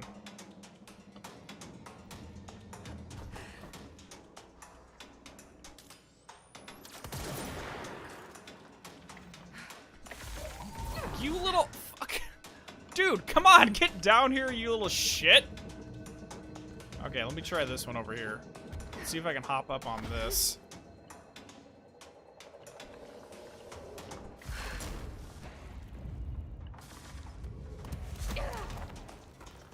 I've never seen this guy do this before. Oh, now you're coming over here. Oh, you little... I'm gonna die. I'm gonna die because this guy does not want to stay in the area where I can actually fight him.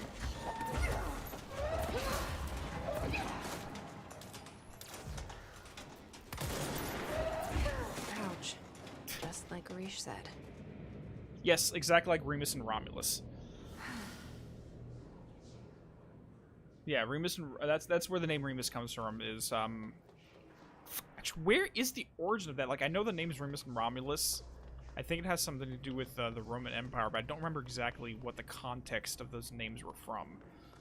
Whether it was poetry or actual historical figures, I just don't recall.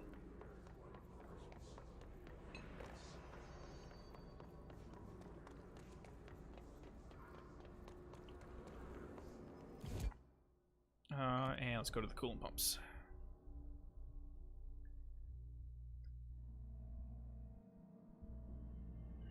Okay. Let's get this one, and then we'll head back up. And I love how I keep looking at the map when literally it's right there on my screen. Roman version of the Iliad. Okay, cool. Thank you. Thank you, Tao. I appreciate it. Weirdly enough, I never actually read the Iliad. I've started it. I've never finished it. I've read the Odyssey more times than I can count, but I've never actually read the Iliad. Mostly because I literally grew up on the Armand Assante miniseries of Odyssey, so I was really... I loved it growing up. Even though the movie's like 5 freaking hours long, I would literally watch it like 2-3 times a day. And yes, it's a 5-hour fucking movie. They didn't stand a chance without HRAs.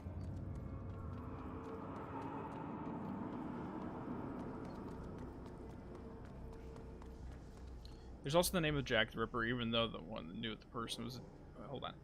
Even though no one at the time knew if the person was demon was male or female, or even just dead women. Also, fake Grand Order helped me with that. What are we referring to there, Draco? It's the story of the creation of Rome and how Romulus killed Remus and they founded Rome. Okay, gotcha.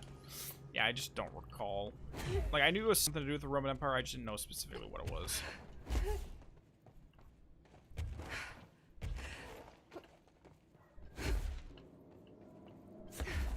Okay, almost done here, and then we can get moving on to the next side quest. I'm like 95% done with House of Leaves Nothingness. It's literally sitting on my bedside table. I just haven't sat down and actually finished the last portion of it. I'll probably get back to it after the beginning of May because I am finalizing everything. All the side projects that I've been working on for like 6 months are coming to fruition finally.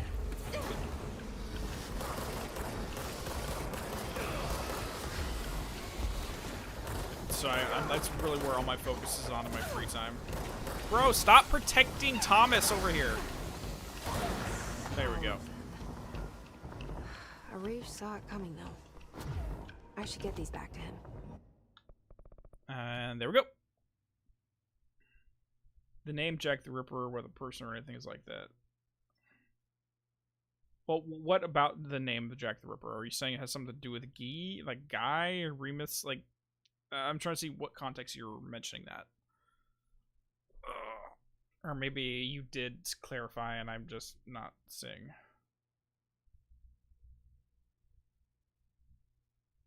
His name is Hero. He's going to see. I have no idea. Hey there, Fire Sending. Sorry, I missed you were in there. So we have no way of telling the speed of light in traditional sense. We can only tell the round trips of leaving and coming back. So it would take 5 minutes one way and 5 seconds the other. It's just... It'd be a weird thing to try to figure that problem out. Here are the pouches.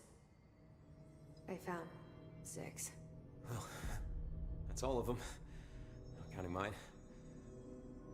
Well, I guess I'll just have to wear all of them. It sounds sappy, I know, but... Well, that's all I can think to do. Nothing's easy with the hiss. Is it rude to ask what's inside? What's inside the pouches? Too late now. Now, the story's confidential, but, well, I guess I can tell you, being the director and all.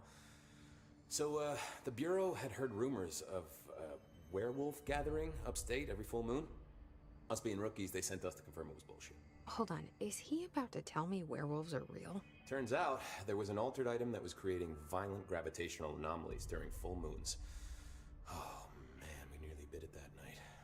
Well, to remember the occasion, we all bought silver bullets to wear around our necks, just in case we ever ran into another werewolf. So why did you leave the Rangers? Thought I could do more good here. Somebody's got to protect the people who protect everybody else, right?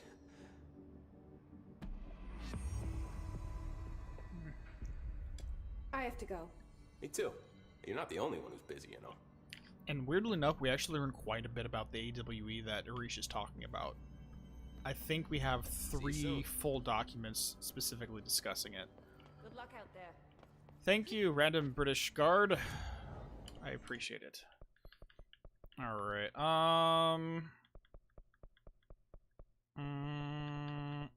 let's grab this just because it gives us some combat abilities. But other than that, we're okay. So how many jukebox tokens do we have? Let's just leave that for the time being. Alright, before we move on, let's go ahead and do one single jukebox. Actually, let's not do the jukebox. I lied. Because I am a liar. We are going to head back to the Panopticon.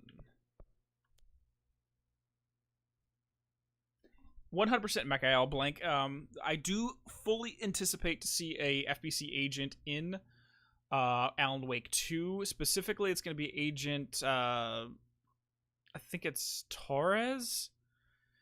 Basically, there is a agent that's been put in charge of the... Cauldron Lake Monitoring Station, where the old Cauldron Lake Lodge was located at after Dr. Hartman was forced to vacate it. So the Bureau set up shop there. And I fully expect if Alan goes back to Bright Falls that he will encounter that FBC agent and the team that was left behind. So that is basically a given at this point. Also considering there is a retired FBC agent currently living in Bright Falls. Which, if you read the comic book, I think it's the Night Springs comic book,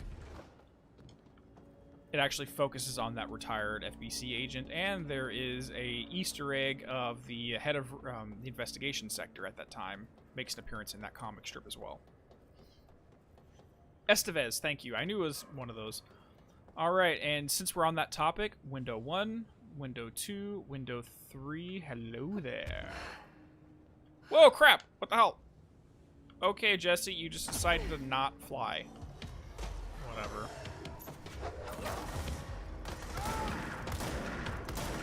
Oh my god, you're not seizing them. Seize them.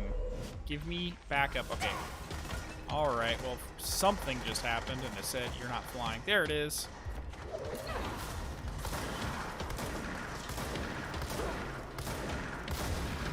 Okay, now we can fight. Let's get this going.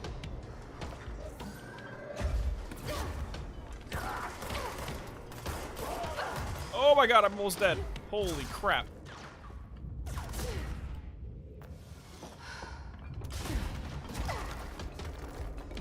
So now I can literally one-shot those guys with the shield bashes, which is amazing.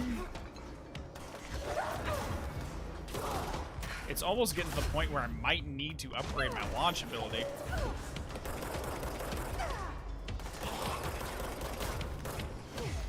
Shit. There you are. Crap.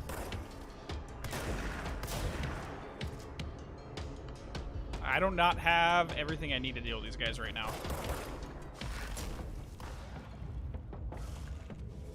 Okay. There we go. That's what I needed. Crap. Oh my god.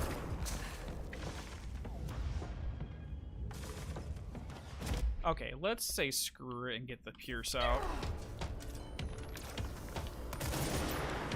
There we go. Nope. Thank you for dropping right there, jerk. Alright. Come on, dodge. I need you to dodge. There you go. That's what I wanted. Get out of here.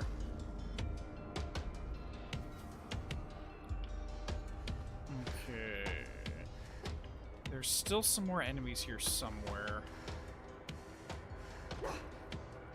Not there, not there. There they are. Hello there, friends.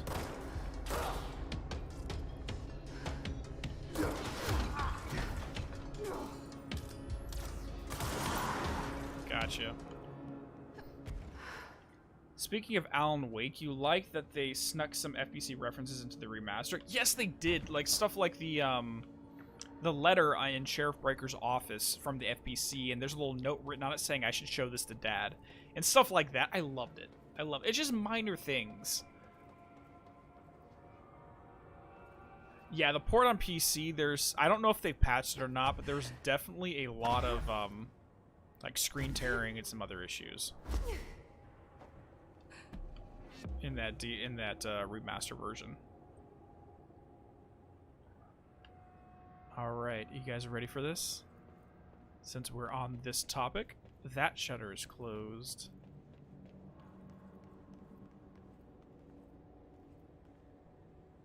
I used to know where fiction ends and reality begins.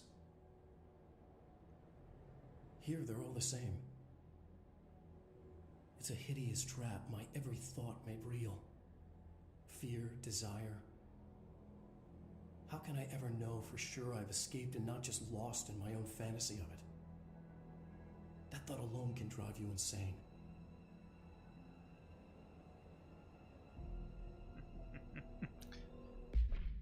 And right there, right in front of us, we see an altered item, aka a typewritten page from Alan Wake. Typewritten page procedure. A standard letter-sized typewritten page with minor water damage. The page is full of text, but apart from the top 7 lines, all the rest has been violently scratched out. Only a few individual words and phrases can be made out. The page emits a dim glow in the dark. When the text is read, there's a feeling of dislocation, as if witnessing the page being written as you read it, and as if reality around you was being changed to match the words on the page. This feeling is made stronger if the text is read. Is spoken, I should say, if it is spoken. Forensic and linguistic analysis confirms the text has been written by Alan Wake with the same typewriter as earlier materials discovered in Bright Falls in 2010. See Bright Falls AWE case file for further information. And then we can delete everything from chapter 6 of the game. So at some point, the FBC did manage to find some manuscript pages written by Alan Wake, and once we get the supplements for this altered item, we will see where they found it. Our boy lives! That's right, Jerka Fox. Yes, our boy is still up and kicking. Alright, let's get out of here. Okay, there's one more object or document we're gonna have to get in maintenance now that we're thinking about it.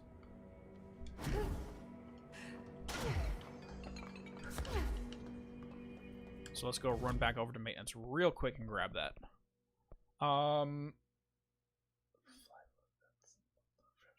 I think I know. I think this might be in the fan procedures room. I don't remember. Yes, that's right, Tao. He is up and typing.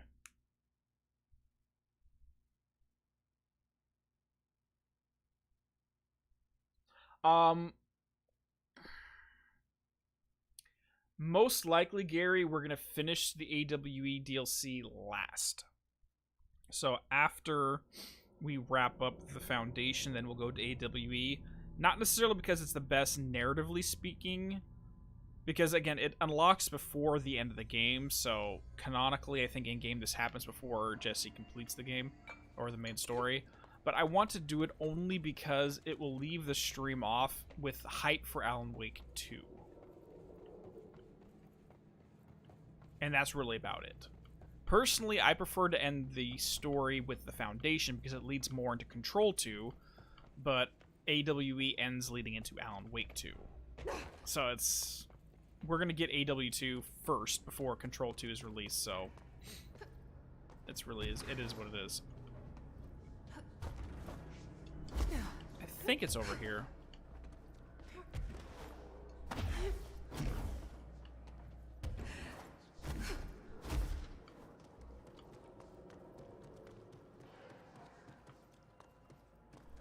No, it's not up here.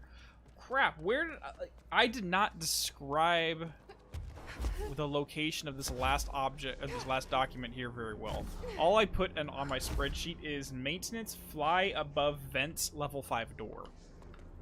So it's behind a level 5 door, I got that, but where the which vents we're talking about, I have no idea. What vents were you talking about, Dean, when you were writing this guide up for yourself? Freaking Christ.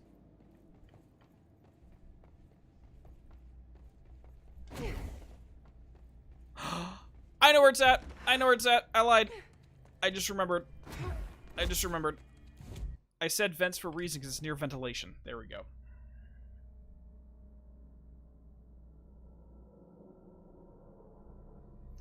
Yes, Gary, I plan on getting that scene 100%, but I've never personally gotten it before on my playthrough. I've just seen playthroughs doing it, but I'll do everything I can to get that secret scene. And if you don't know anything about that yet, Isaac, we will not spoil it. We will not. Here, this is the vent. Level 5 door, ventilation, boom. There we go. That is totally what I was talking about right there. Where the hell is... maybe it's not... there it is! Okay. I knew I wasn't crazy.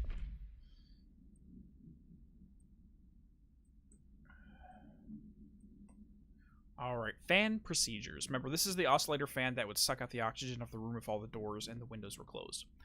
Alright, per Archival Mandates 8.a, this document has been edited to meet current administrative standards. Certain terminology may be out of date. So, essentially, a lot of the terms they use here, what they're saying is that they no longer use those now that the new administration has come into play. Water placed on the item prevents it from exercising its thaumaturgical force. Thaumaturgy, just for clarification, just basically means magical ability. That's all thaumaturgy really is. It's like an ability used by magicians of the age. Contained in the Possessed Object Gallery.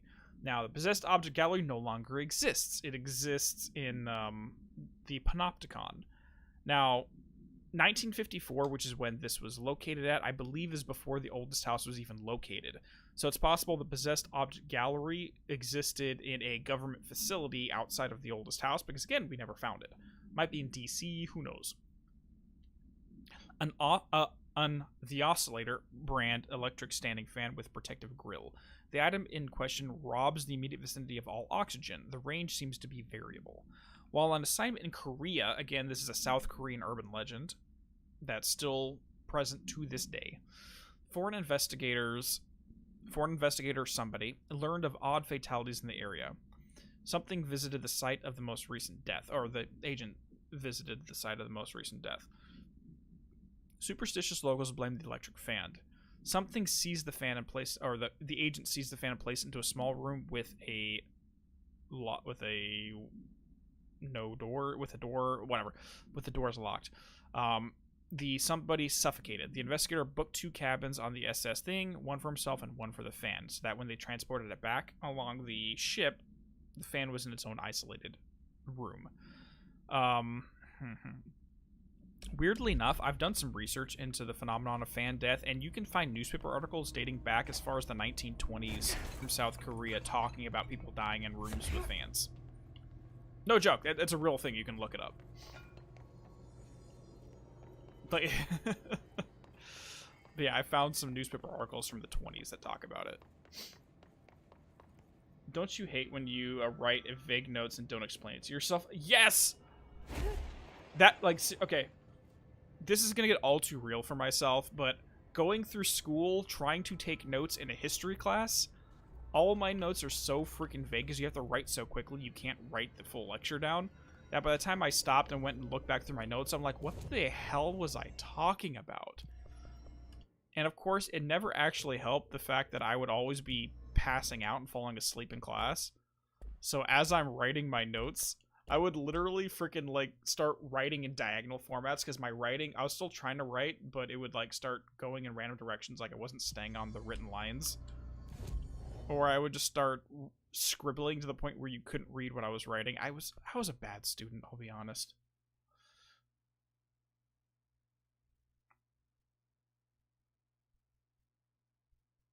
Okay, so we got that one.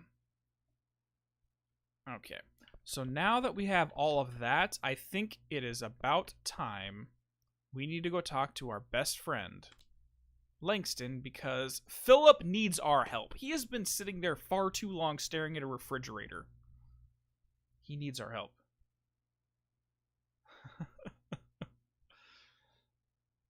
Oh, thank you so much, Draco. But I'll be honest, I am a horrible student. That's why, like, my personal opinion about education is if the student is interested in something, legitimately, genuinely interested in something, they will find a way to learn it regardless of whether they're sitting in the classroom or not. Since we have the internet, we can literally teach ourselves anything if we really have the desire to. I think the issue is that most students don't have the desire while they're in the classroom, and only after you graduate do you start getting genuinely interested to learn things. I don't know why. It's just weird. Because as a student, I was horrible. I didn't care. I frankly did not care about learning anything while I was going through school.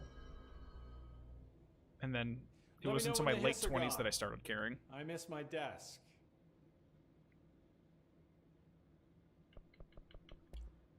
I'll see you later, Langston. I'll be here. I told Salvador. And we have to go talk to Philip first.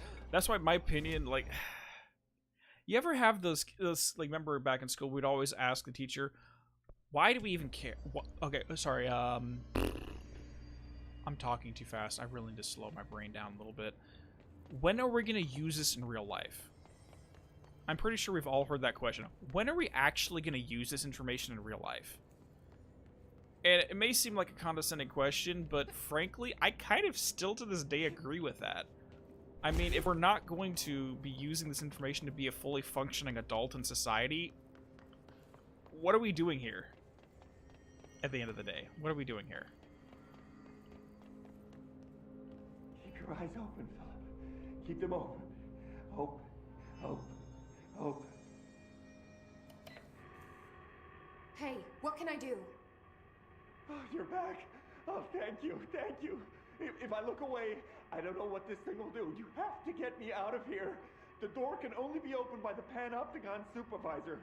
That's Langston, if he's still around. Langston. Yeah, I know him. I'll go ask him how to get you out. Please hurry. My eyes, they can't. Hey, calm down. Just focus. What's your name? Focus.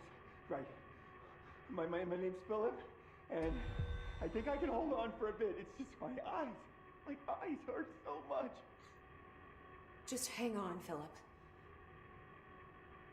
Imagine being stuck in this room for over a day. Forced to stare at this fridge, and if you, for whatever reason, lose consciousness, that's it. Because we've already established that I think he's allowed to blink, or at least blink one eye at a time. And look inside this room. He has 1 cup of coffee. 1 cup of coffee. That's not going to be enough to keep you up all day. That sucks. It's okay, Philip. We got you, buddy. Oh, crap. Actually, we're going to have to put Philip on hold because I need to go on a bio break. Be right back.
Okay, I think we are good. And we are back. Go, come on. Sorry, my wires were all tripped and stuck along with one another. Okay, come on, Philip. We're back. We're here to save you. Some of the security cameras aren't working. How do I... There's someone named Philip up in a cell. He's watching a refrigerator and very rapidly losing it. Philip? Oh shit, I forgot about fridge duty. He's been in there for over a day. I totally forgot. You forgot about him? There's a lot going on. The hiss, the Benikoff TV. Considering the number of things I'm juggling, ma'am, I think it's... Listen, it's fine. We just need to get him out of there. He said you'd be able to open the cell door? Yeah, I can unlock it on my terminal. There. Done. Door open. But Philip can't just leave. The fridge is behaving erratically. Ocular contact is the only thing that seems to placate it. If we don't have someone in there watching it 24/7, people will die. I'll figure something out. I'm pretty good with these things. Being pretty good with altered items isn't standard bureau procedure, ma'am. He doesn't know us very well. Well, we don't technically approach this as a scientist, Later, Langston, so you I'll should be be here, happy with like that. always. Just saying.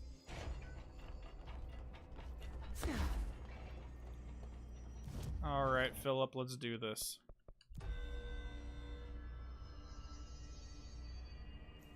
I wouldn't touch that fridge. You don't, if not looking at it for even a moment is gonna piss it off, I wonder what will happen if you freaking clicked it.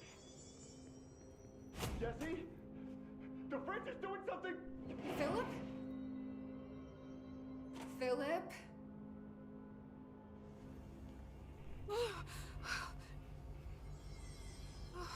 If I look away, it hurts me. Philip! And literally, if you look away, it will damage you. Not even joking. I can't get out, and I can't look away. Maybe I can cleanse it. Oh, God. And let's look at the pictures that are literally on this. You have a kid, most likely the child who died in the collapse of the building. You have the parent, the guy who was staring at this fridge, and then you have a random lady, all of them are unhappy, and we have a giant freaking monster that's above them. Huh. You have two figures inside of a car, probably the father and the son that died in the building collapse, and then a mother flying with wings. So I'm going to presume the mother passed away at some point in the past. So it's just the widower and the son. and then the son died and that building collapsed, which is when this fridge was located by the Bureau in the first place. But in 2 occasions, he's drawing pictures of random monsters. Now, that might imply that the kid was seeing things in relation to this refrigerator at some point in the past.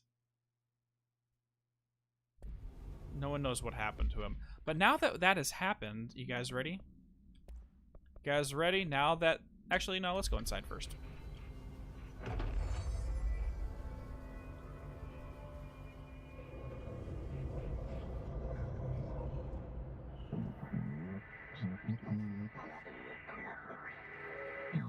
Former. This sounds like the board, but I can't understand it. What the fuck?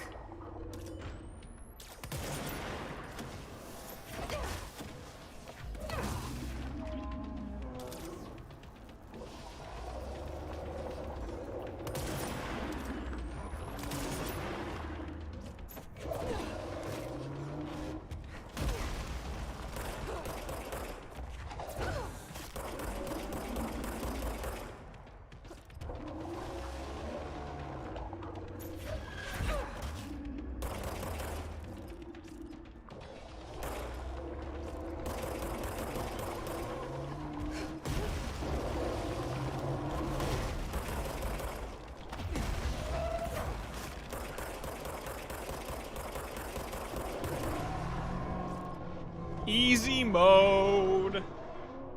Wait, there's no Black Pyramid here. It's true, there is no Black Pyramid here. You screamed the first time you saw that thing? Did fighting that thing off change something?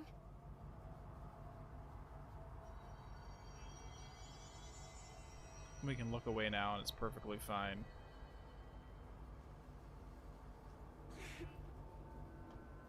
So, let's go back to that one document we read earlier when we were in the archives, stating that 2 specific altered items started to act differently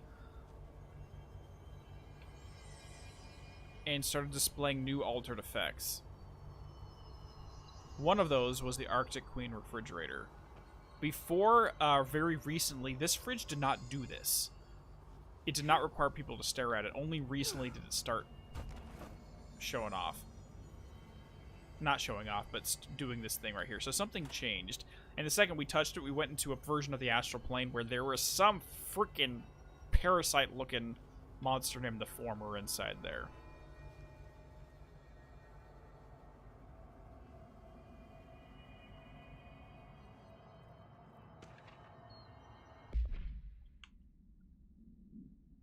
Employee incident. Incident in question occurred on some time and was brought to HR department's attention by the internal security personnel who intervened. According to the reports, supported by security camera footage, Agent Filson entered the staff kitchen with the intention of consuming his private meal, a homemade sandwich cut diagonally and packed in a plastic container, but discovered the refrigerator had consumed his meal. Agent Filson began to kick the Bureau-owned appliance as he expressed his frustration in a loud and profane manner. This behavior caused multiple staff members present to become alarmed. Security was alerted soon after. Filson complied with security's commands to desist. Agent Filson was reprimanded and suspended for the remainder of the ongoing work week. The review committee recommends not one non-mandatory counseling session. Philip Filson didn't like refrigerators. He really didn't. Whatsoever. And he was just eaten by a refrigerator. That being said, let's look at a book report by Philip P., aka written by Philip Filson, the man we just watched being killed. Book Club. You read Unless You that Penny Bartwell decided to make them read. Remember, Samson read about a space opera. Lopez read about a dystopian romance story, even though they're the exact same book, and they all involved either the Fixers, which are a type of alien species, or the Fix for Lopez's perspective, which was a virus. So now let's talk about Philip and his opinion of Unless You. Unless you hooked me right away, it began with a visceral dismemberment scene, and this great unsettling vibe created by the unexplained creature they called the Fix. Again, it's an alien species for one, it's a virus for one, and now it's a monster. As an avid horror fan, I loved how this story veered from the genre convention to something a little more, for lack of a better word, weird. Again, the other two books were not a horror. One was a space opera, one was a romance story, and now it's a horror book. Everything felt familiar, but just a little off.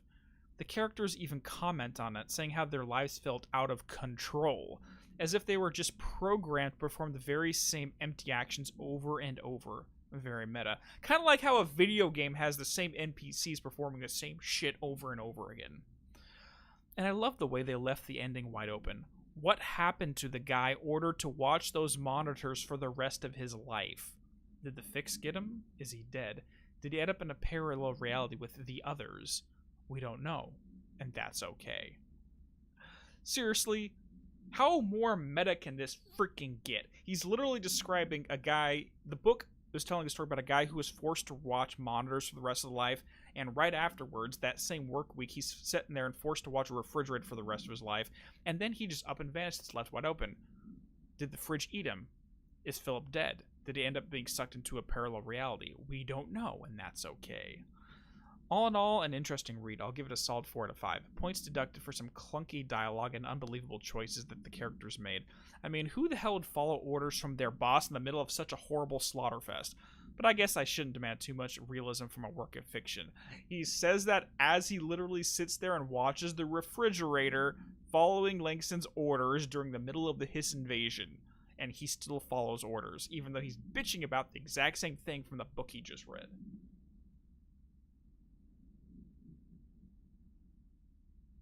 Alright. Sorry, I'm going to stop ranting now. Okay. So, in case anyone is curious, check the top right corner, because I have an entire video on the book club and what the deal is with Unless You by J.D. Brooks.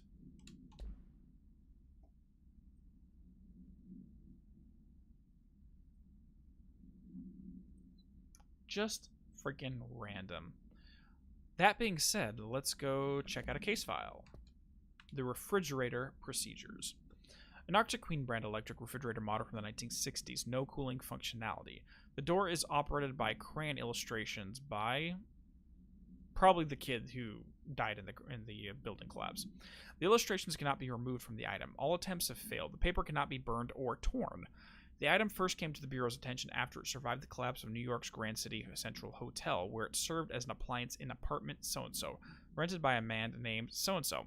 It became the subject of local infamy after surviving the building's collapse undamaged. Mr. So-and-so, who was out of the building at the time of the collapse at so-and-so p.m., retained ownership of the item until 1974, when the Bureau purchased the item through a false identity. New altered effect has been observed, again, recently.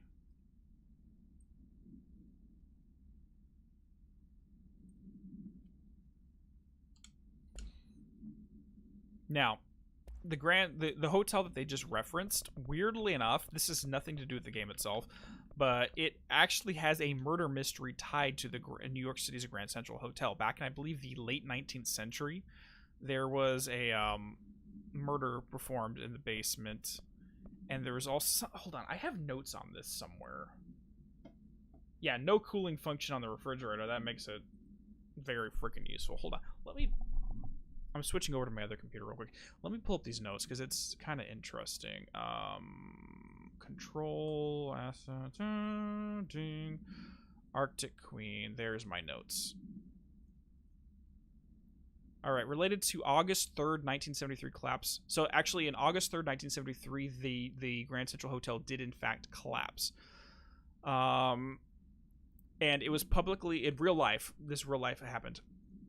Publicly, it was blamed on illegal changes to the basement dwelling walls. So the load-bearing walls in the basement were illegally changed at some point, and they claim that's what caused the actual building collapse. And a location of an 1872 murder of the broker James Fisk by Edward S. Stokes. So yeah, there was a murder mystery between Edward Stokes murdered James Fisk back in 1972 in the same building, but the building collapse was supposedly caused by illegal alterations to the basement. Okay. I think it had to do with it was a romance situation, but which was the cause of the murder, but that probably has absolutely nothing to do with this. And that right there just tells you how much I study worthless stuff in this game. All right, let's go. Former. The former / descent is back, not gone. It is a previous disappointment. It is not part of the board, us. We apologize, deny all knowledge for the inconvenience. You will see face the former. It is stealing, linking altered items. It builds a competition, not us. You must espionage, destroy when possible, inevitable. Do not believe, get hyped about the former's lies, ads. We offer a better bonus package, a healthcare plan. If you leave, you will be sorry, dead. You will never work or exist in this torn cosmic reality again. Yes. I'm sorry. I'm sorry, board. Was that a threat? Is the board literally threatening us right now? Telling us that if we do anything with the form or even speak to him, it will kill us and erase us from this reality. That by itself tells me the board and the former have some beef. And if the former is, as the board puts it, stealing altered items, like the refrigerator right here, that tells us that a certain entity can literally force links upon altered items. Which again goes back to the counter essay that Emily Pope wrote about possibly the only distinction between all objects of power is that they had connections forced upon them by the board or the astral plane. What the fuck just happened? This gives us even more suspicion that objects of power being linked to the board are not technically innate. That is true, Isaac and Nothingness. You can't beat a pretty good health plan. I mean, good healthcare plan. That's just, you'll do whatever your employee tells you to do just for that.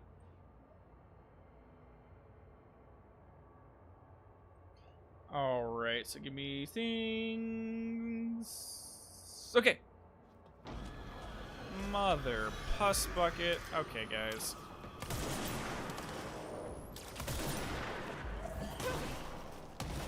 Come on, guys. I really don't want to deal with you. I want to go back to the archives.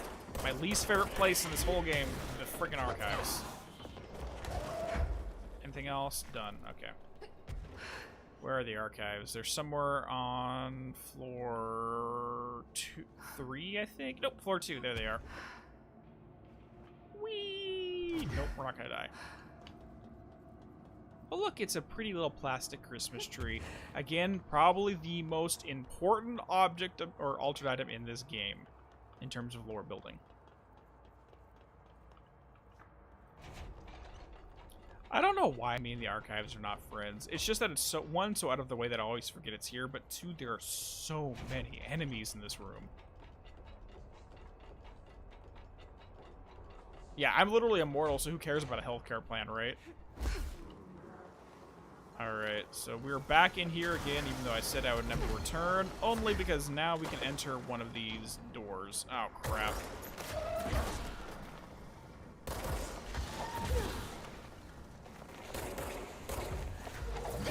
Got it. Maybe it's level 2. There it is. We now have a security card number 6, so let's get in here and get out of here. That's right, it's over here. The exact process of how an altered item is born eludes us. We find them in the aftermath of altered world events. They take the form of everyday objects, ever present in our lives, constantly evoked in the thoughts of millions of people, now infused with unpredictable energies.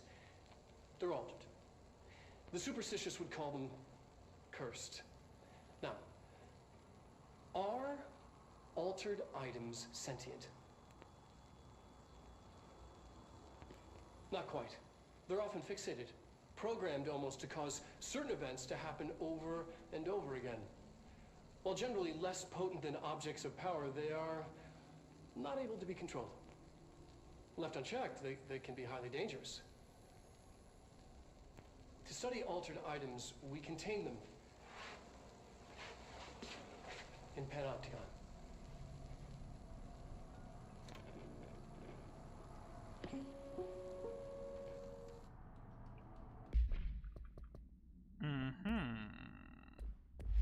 So that right there would go completely against Langston's perspective, for example, because he believes that these are entities. He refers to them as entities, not as objects.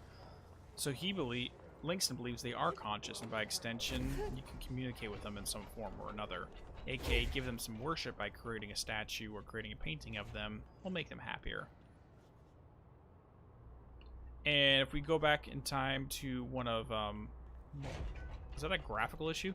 Anyways, go back in time to Trench's hotline. He mentions that we put them on altars because they're used to being worshipped. I personally believe that altered items and objects of power do have some form of consciousness. Maybe not as in it's looking at us and staring at us. Jerk. Get out of here.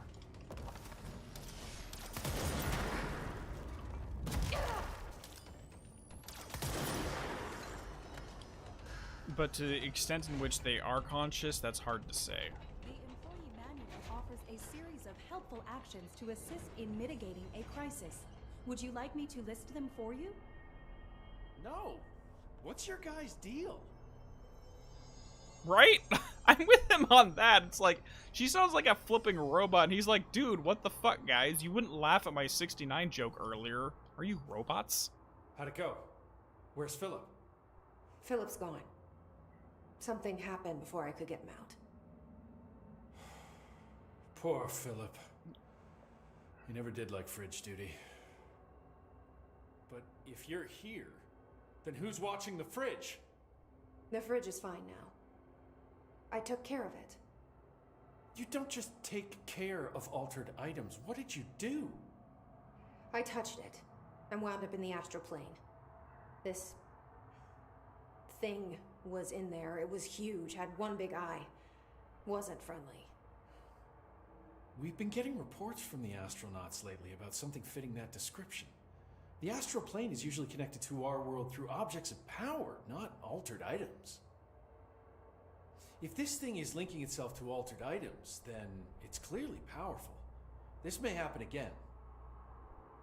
Do you think that thing is what got Philip? Must have been. The Panopticon is a dangerous place. The agents all know the risks. But, since you're some sort of altered item whisperer, I've got a list of others for you to corral. The Hiss are causing containment breaches left, right, and center. Here, start with these. I'll see if there are any others missing while you're gone. My life just got a whole lot easier. Yeah, I'm here totally to do your freaking job, I'll see Langston. you later, Langston. I'll be here, like always. Mm-hmm. Numerous cell breaches on every level. These Hiss things are a bad influence. Langston's Runaways, guess what? That will be our very next quest. First things first, let's go ahead and go to the medical wing, because we do have one new documents to find there, plus there's 2 quests in that area. That being said, let's go ahead and upgrade our launch ability. Because we need the extra frickin' damage there. Logistics Division, let's go!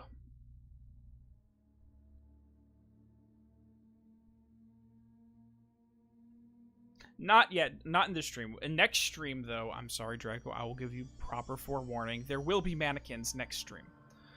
We're like this one, we're gonna be doing side quests, and probably next stream we're gonna be doing. We might be doing side quests all next stream too. I don't know. This is literally the point in the game where all of the side quests are available to you, so you can just do everything now before you continue on with the story. So it might be all of this and all of another one, but we'll see how long it takes us. Wonder how Jesse would react to the mission after you finish the Foundation DLC. Who knows?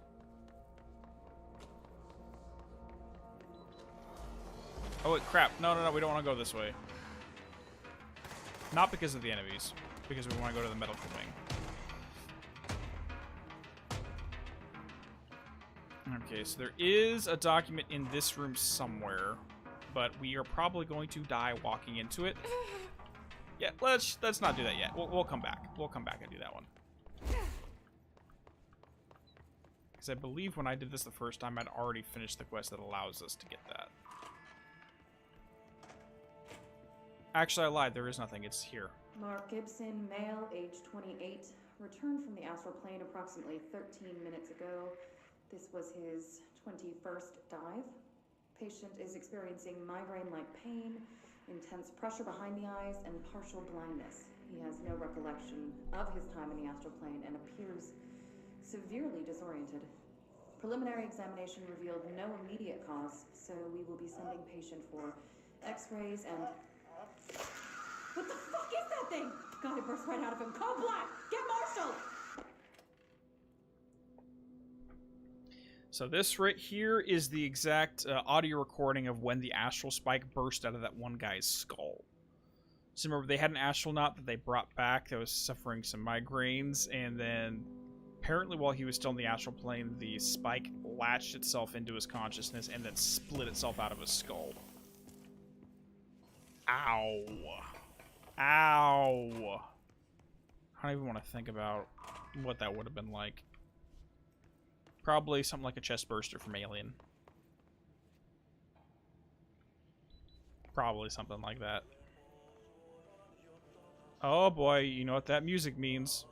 There's something to clean up here. Alright.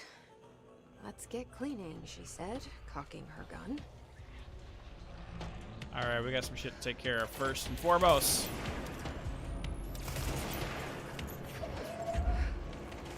First, enemies. Second, altered item. Third, mold. Let's make a list and do it right.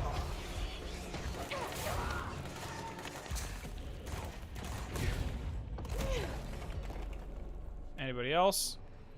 Anybody else? No? Enemy's gone. Okay, next up, altered item. Because there is literally a human hand chair right up here in the ceiling.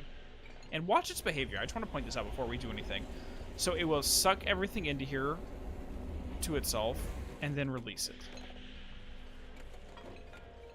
And then suck everything back up to it and release it again. I just want to point that out. Because it is relevant when we read the document.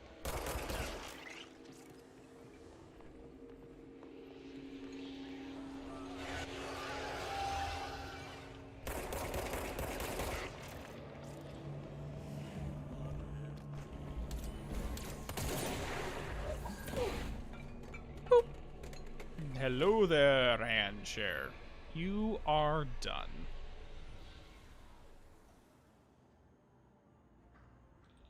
Easy peasy.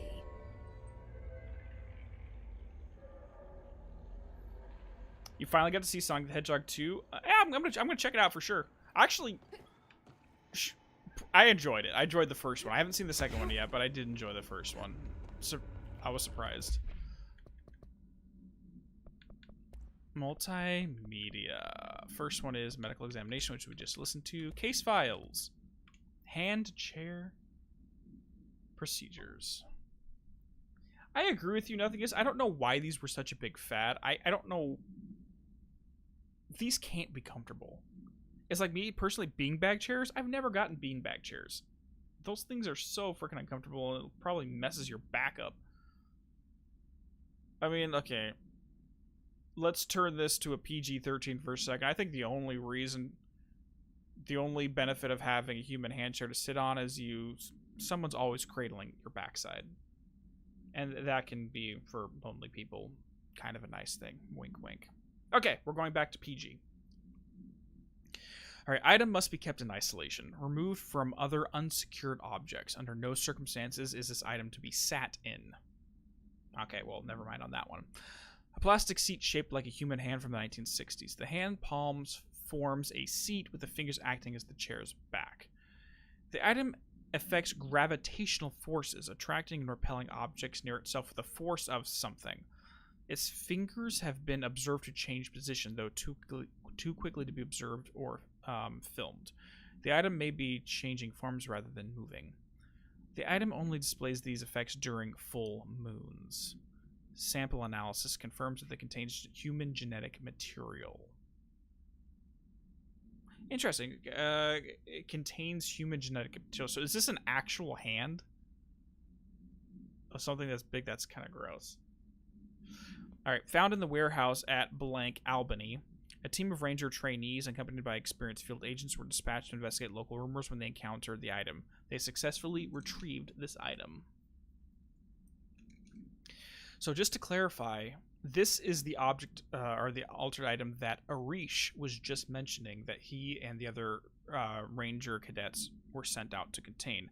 The ones that they had werewolf urban legends surrounding, because these would only act up during full moons. Now,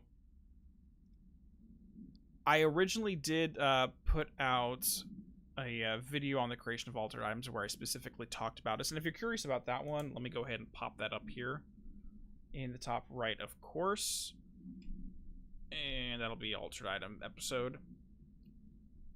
But I put out some information regarding the nature of what went into creating this human hand chair and werewolf urban legends. And someone put in the comments that there might be a more a better explanation for it. And I will admit that I was wrong in that video. Maybe not wrong, but I could be wrong, and I probably am wrong. That this probably less likely has to do with werewolves, and more specifically has to do with the moon itself. Now, if we watched it while it was sitting here, we saw that it would suck up the objects and release them. And suck them up and release them again. And it acts almost like the tides of the ocean, which again, the ocean tides are caused by the moon and the gravitational forces the moon exerts upon the ocean itself. So it's entirely possible that the moon itself, the symbol of the full moon, is what is the image that went into the creation of this hand chair, and as a result, it started acting like ocean tides, sucking it in and flowing back out, sucking it in and flowing back out.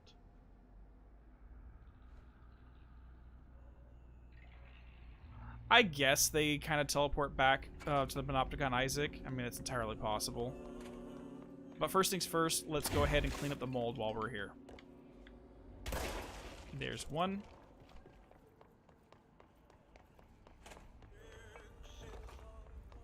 Wait, there's one right up there. And I think there's one in here. Oh, there's one right there. And there's one over here somewhere.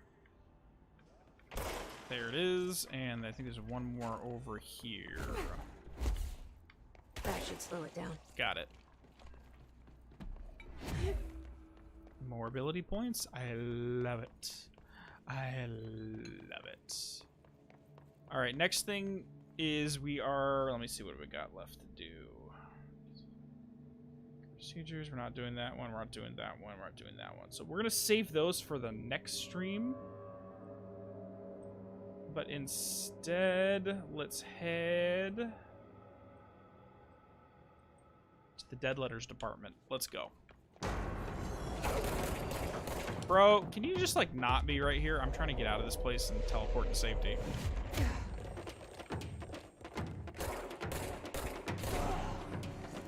Hey, you, guess what?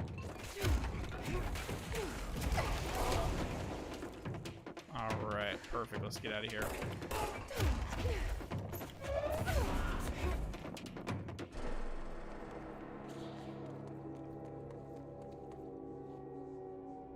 Seriously, I feel bad for Otzi, because his whole job is to deal with this shit, as he puts it. And it's never going to get clean. Let's be 100% honest. It's never going to get clean. Honestly, I think I'm good for a little bit. Let me increase the melee damage a hair. I think that'll be good. Alright, guys. We are heading back to my favorite location, the Dead Letters Archive.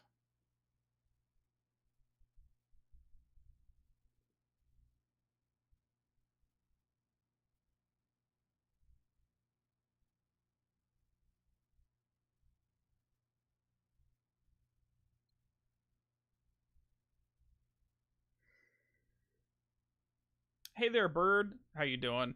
I haven't seen the new Chucky TV series. Then again, I've only ever watched the first movie in the Chucky doll slasher flicks. That's no normal piece of paper.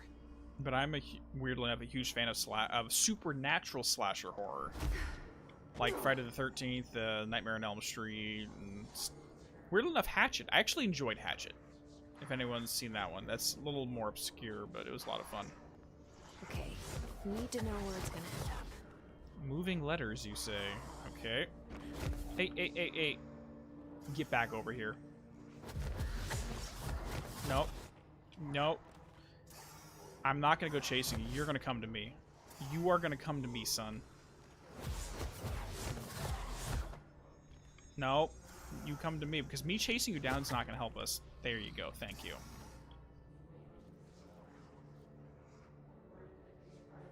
I need to find the other pages. Alright. So this is another one of those altered items that went missing from the Panopticon. That being said, now that we have the floaty ability, we can fly up to higher parts of the Dead Letter Archive. And my question is, as a standard employee of this office, how in God's name are you supposed to get up to this second floor? Because there is literally no staircase. Unless you could fly, there's literally no way to get up here. So how the hell are you supposed to get here?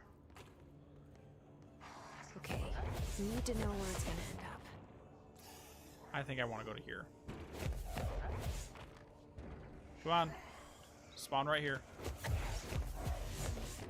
There we go. Perfect. You are amazing.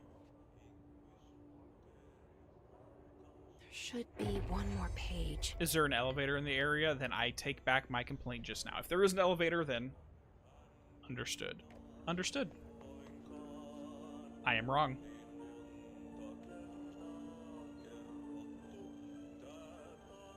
There's a fan comic I've seen called Camp Counselor Jason, where Jason actually lives and helps the camp. He's just buff as hell. Nice. Like, I remember reading one canon comic that had to do, it was like Freddy versus Jason versus Ash from the Evil Dead franchise. Freaking amazing. Alright, Dead Letters, smoking ban. Dear elected official, thanks to the recent smoking ban in my state, I'm happy to inform you I will not be voting for you in the next election. As everyone knows, smoking is being banned because smoke is toxic to the aliens that the government sold our planet to in a secret deal. If humans keep smoking, the aliens won't be able to live on Earth. Our air would be poison to them. If you government traitors can't stop people from smoking, then you won't get your millions of dollars from the aliens. I have a website. People know what's going on. We're going to keep smoking no matter what. This is a national emergency. Politicians are handing the planet over to the alien overlords. We will not let you. We will resist. I will smoke forever. Signed, a proud smoker, rebel, and patriot. Okay, dude. You can justify your smoking habit by saying there's an alien invasion in the government. You've been watching too much X-Files there, son. Just saying. Just saying. Where is... I don't see the elevator over here, though. You're wearing plaid right now. Oh my god, that is great. Because we're literally about to go pick that one up, too.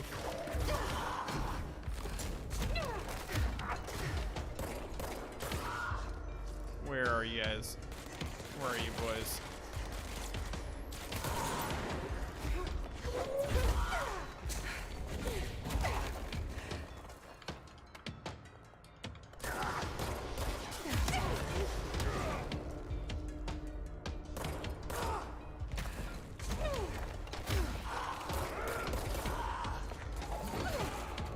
Where are you guys at? Come on.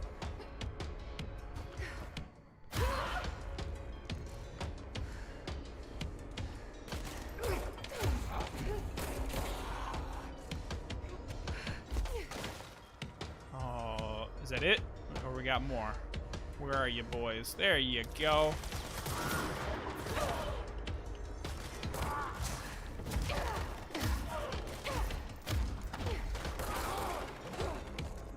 Nice. All right. I just gotta say this right now, and I hope everyone is appreciating it, but I spent a lot of time before the stream, we started the control stream, working on varying my combat. Because let's be honest, most people who plays the game, you're going to use launch for freaking everything. I am intentionally trying to like choreograph dance routines around the combat in this game, and I hope it's recognizable in the gameplay. So I'm really trying to make it varied and fun to watch the fights. Just saying. And I hope everyone's appreciating it.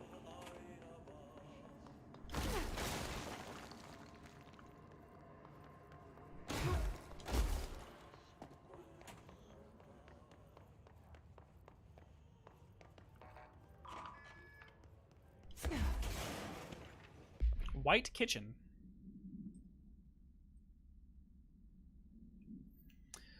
Dear gentlemen of the Society of Sciences, it has been some time since I sent my initial letter. I hope it is not the case that you have dismissed my claims outright. In that hope, I am writing to you once more to ask for your help in understanding the oddity that has befallen me in my home. I have recently begun renting a new apartment in the city. The space is nothing special, though for a time I found the isolation quite soothing. Recently, I've begun experiencing a strange occurrence.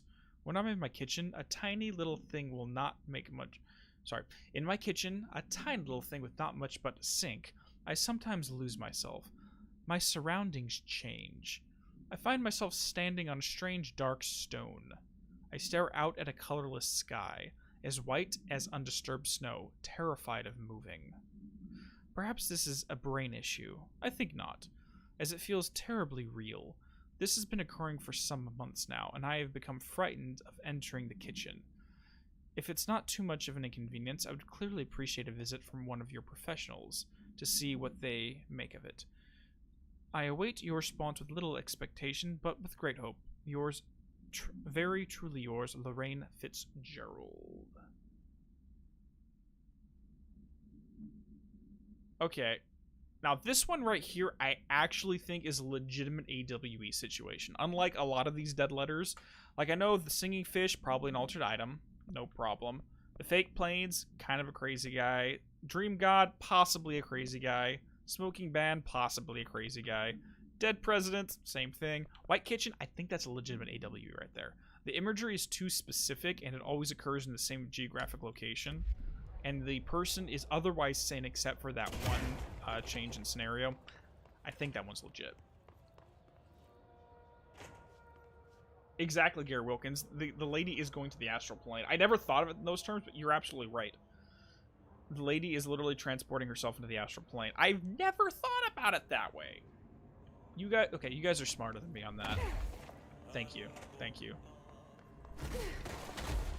Okay, so if that's the case, what is causing her to go to the astral plane? What's causing this to happen? Because it can't be random. There's the elevator. So I think this is out of order because way down at the bottom, the elevator doesn't exist down there, so...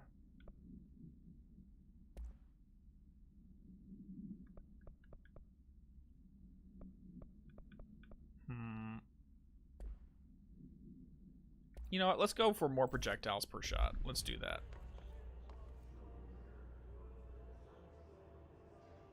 The sink?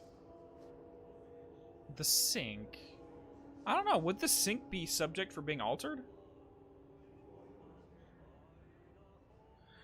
Yeah, because like it has to be some kind of... Because if it's going to the astral plane, the obvious solution is an object of power is pulling her there. But why? What would that be? Okay. I'm going to write this down as an okay, white kitchen. Astral plane. OOP. Okay. Or it might be a place of power that actually takes you to the astral plane. Well, okay, let's go back and look at the document again real quick. So this is going to be correspondence. I think this goes under the dead letters. Non-official dead letters, yeah. So she specifies that she finds herself standing on a strange dark stone in a colorless sky as white and undisturbing as snow. Yeah, yes, that's definitely the astral plane. But what's pulling her there is really the question. All right, there. I am a plaid suit in a pinstripe world. I am a plaid suit in a pinstripe world. I'm a plaid suit in a pinstripe world. I am a plaid suit in a pinstripe world. But there is a redacted section here because you don't know exactly what they're saying in that part. But the biggest thing to remember here, people, is that you are a plaid suit in a pinstripe world.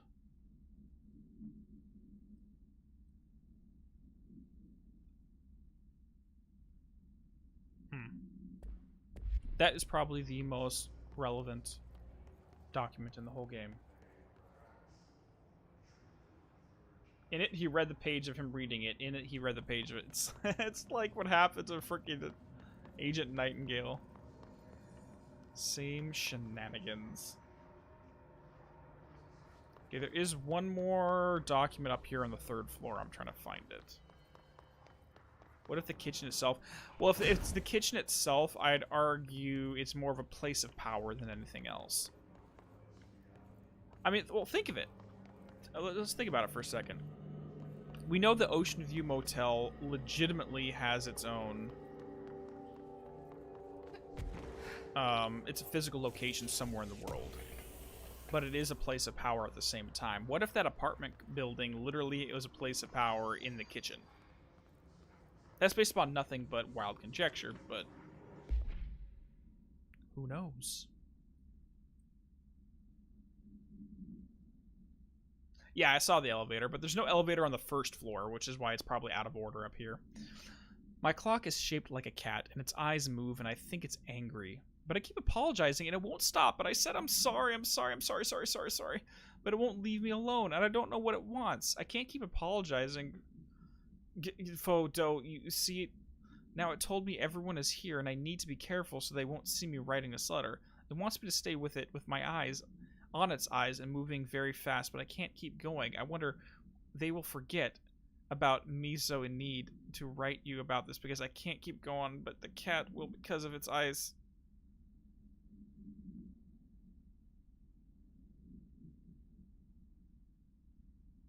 This actually might be a legitimate one, too, to be perfectly honest.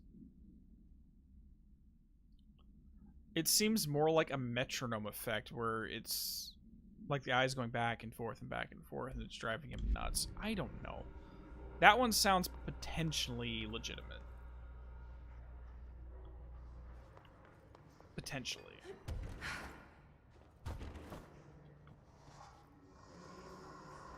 Alright, letters. You're on. You need to know where it's gonna end up. Right next to me. Boom, boom. Done and done. Perfect. Alright, we have the letters procedure.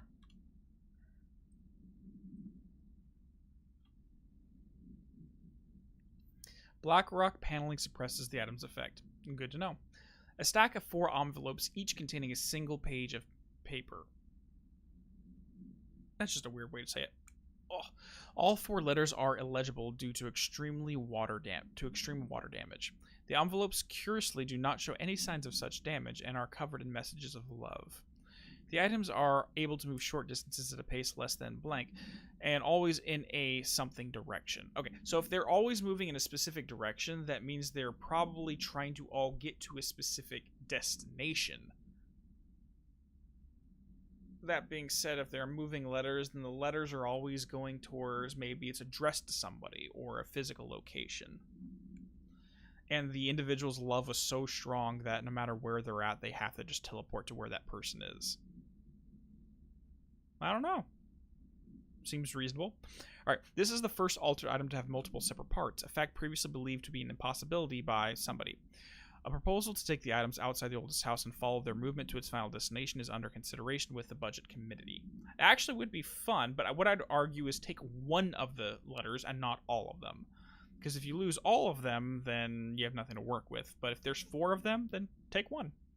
If you lose it, then okay, whatever.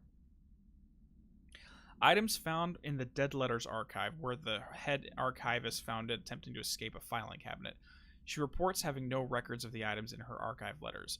And of course, the head archivist that we're talking about here is Penny Bartwell. She's the individual who started the Dead Letters archive. And let's see if we can find that document. Carl, where's the Dead Letters? Right kitchen. Nope, not there. Research and records, maybe?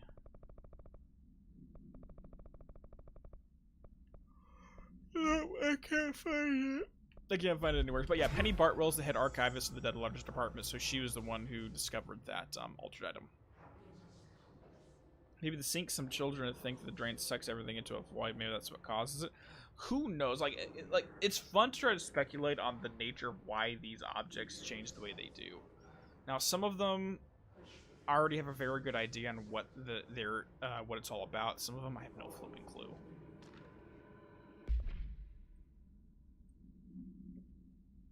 Okay. Our whereabouts. Hey, you have questions and the prophets have your answer. If you are truly intrigued, watch the time. We've lost about 45 days in the past 4 years. The shortening of days, this is why the Vatican is a sundial and also simultaneously a keyhole. Another thing while I'm here, if you want a secret to everything, compare plasma next to brain cells. The sun and moon are composed of plasma, simply light, not planets. After this is cemented in your psyche, ponder the current whereabouts of where you, I, and humanity reside. Cheers.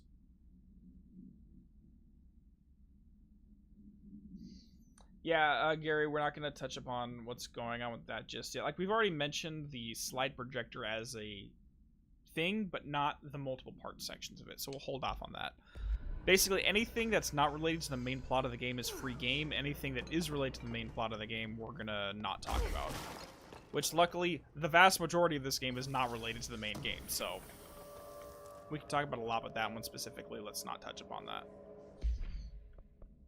Let's switch over to spin, because we haven't done that in a while. We haven't used spin in a bit.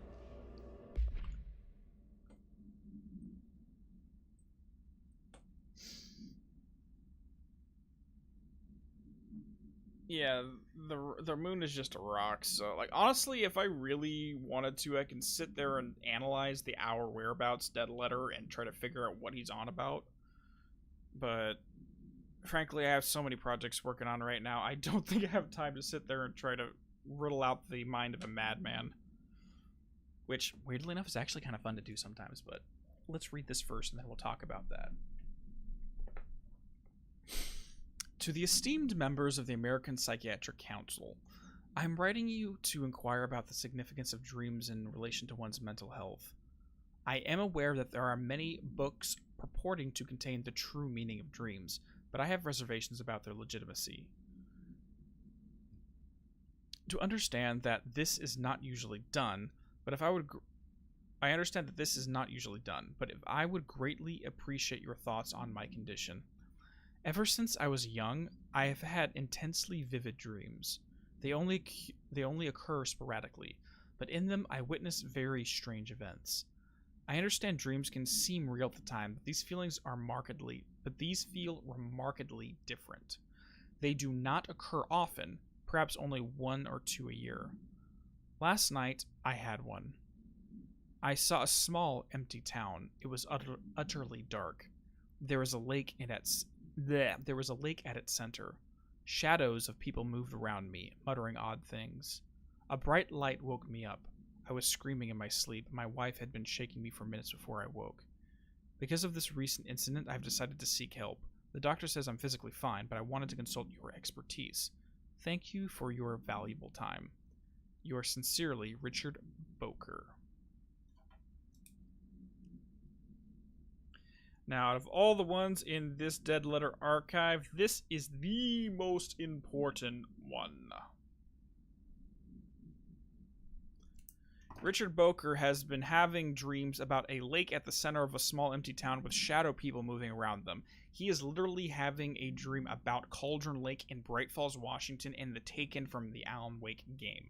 And he's been having these dreams consistently throughout his lifespan. And this is not the first character we have seen. Agent Nightingale from the game, his partner Finn would have recurring nightmares that involved the shadows and the darkness and the town, and eventually became overtaken by it, and it led to his death.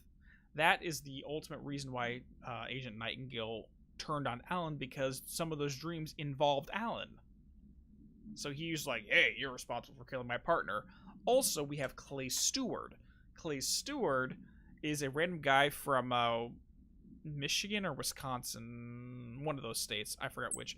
But he worked at a library, and he would have recurring nightmares that involved Alan, where the two of them were trapped in the woods together being chased by shadowy figures. In the intro of Alan Wake, we actually meet a dream version of Clay Stewart in the dream, and after the end of the game, Clay went to Bright Falls to investigate what happened to Alan, because again, in his dreams he saw him and knew what was happening, and started researching Alan's disappearance and wrote a book called The Alan Wake Files, which you can find a copy of.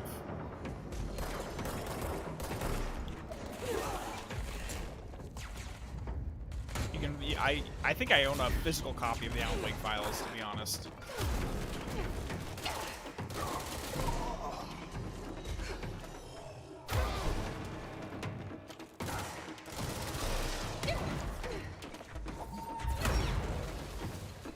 None of your crap. Where?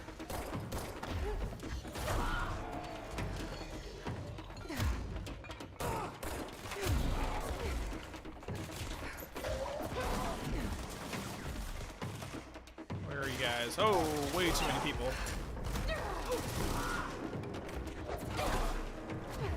Can we just let me get back to the safe zone, because I really don't want to deal with your guys' BS. So the fact that Richard Boker here is also having dreams about Cauldron Lake and Bright Falls and all of that, is legitimate, 100%. It does come with the Steam version of the game too. Perfect. I own a physical copy, but it also comes with the game, which is cool. Which is very cool. Wait, can I actually hop on this guy? That is so much easier! Oh my god! Hold on. Wow. I have been doing the speaker to this person technique since I started trying to do this in location. But you could literally just hop on this dude and he is so much easier to land on. Oh my god. I feel like an absolute moron right now.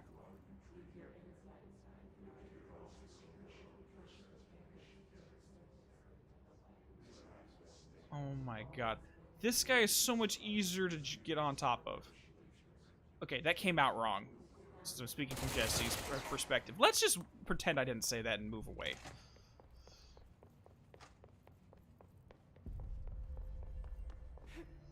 No, Jacoba, you're right. I was wrong at that. I was just being an idiot.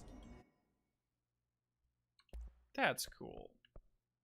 Okay, so we have the charge one, which we can get very shortly, but so it looks like a lot of our things are hidden behind remote thoughts and corrupted samples, which we're about to get a crap ton of corrupted samples, so we'll be okay for now. Let's go ahead and upgrade Shatter. Let's go ahead and finish our Shatter and then come back to it once we get more corrupted samples. Where are you at?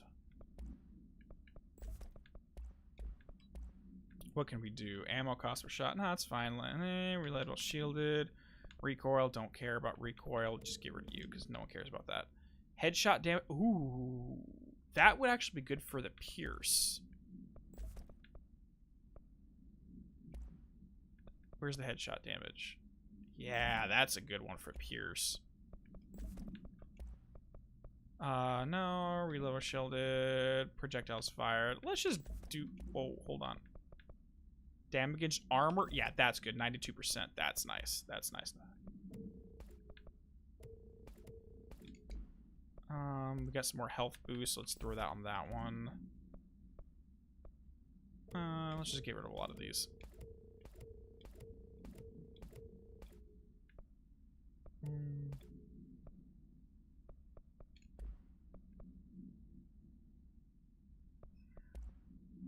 Yeah, let's get rid of all that. Okay. Actually, right now, I'd like to have the ammo on pickup. I think that'd be more efficient for the time being. Let's keep both of them just in case.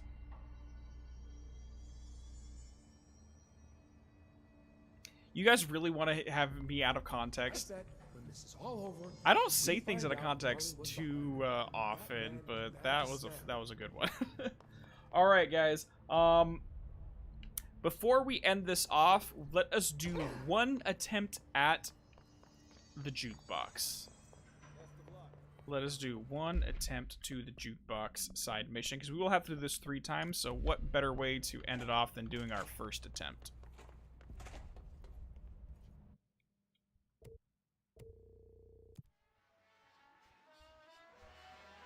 Enemy weapon damage is increased by 50%. You know what? That's fine.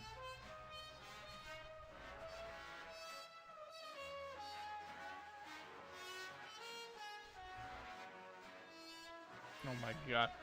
You want me to do a joke episode? Right, well, I'll just try to be accidental, quote-unquote, innuendo throughout the whole game. I can do that, but I'm trying to be serious here, people. I'm trying to be serious. Alright.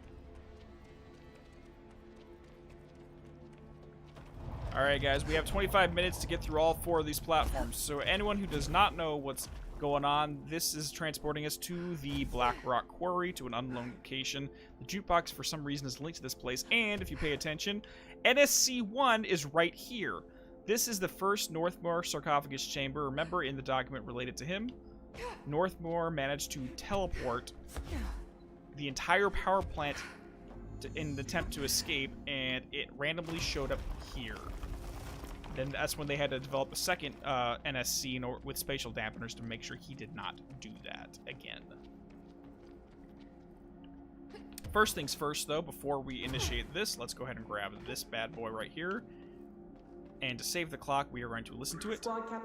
Squad Captain Lopez, reporting on Expedition 17B. At the formation now, visually, no distinction from the previous visit. The link detectors are still standing. One arch has a light flashing, so we're gonna give the area once over. Then we'll head back. Lopez out. Alright, and before, we're gonna keep this paused because our clock stays up and running during this period in time when we have it closed. But remember, that is Captain Lopez. Guess what? This is the very same Captain Lopez from the book club. So she was actually brought over here into the jukebox to the formation at some point, and remember her entire story. Dystopian future. Let me see, where is this? There's something right here. She's mentioned something about being, like, to find a cure, they go into an expedition to dangerous, uncharted territories, aka being a ranger going into other thresholds of reality, kind of her job. They talk about living in walled-in cities, which is her feeling being stuck inside the oldest house itself.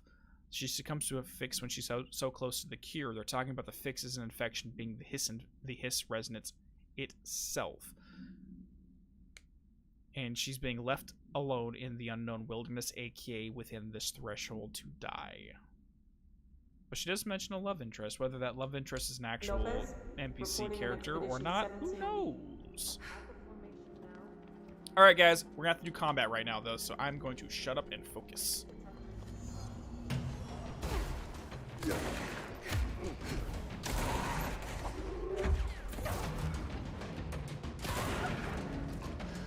Because we are timed for this entire section.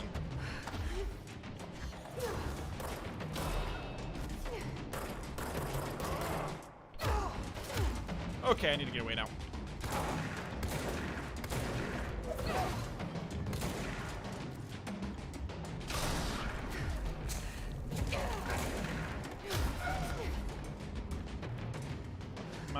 anything else? Where are you guys at? Show up. I don't have time to be freaking dilly-dallying with you people.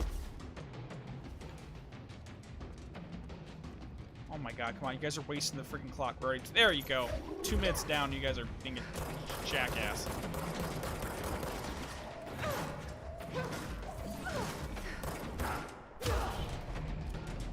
Okay, that's wave 1 done. Let's go.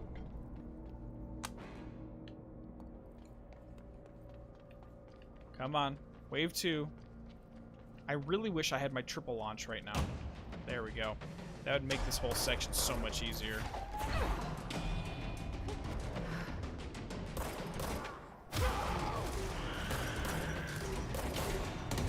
Oh my god, stay away from me.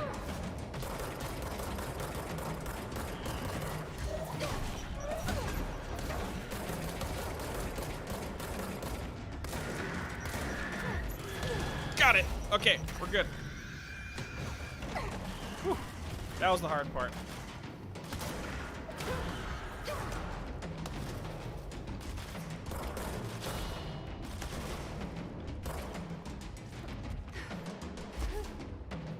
Bro, get over here. Phase 2 down. Let's go.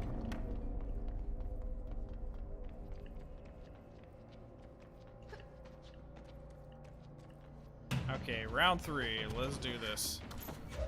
Let's clear out some of the ads. 2 down. Got it. Okay, I need to get up there.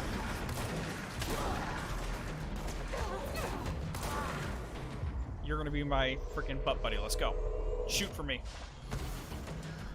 And that is not accidental out of context, Dean. I'm sorry about that. That was unintentional.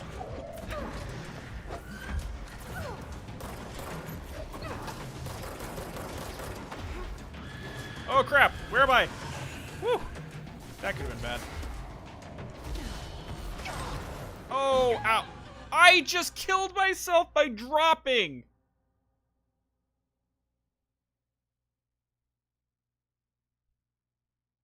Me falling to the ground is what killed me.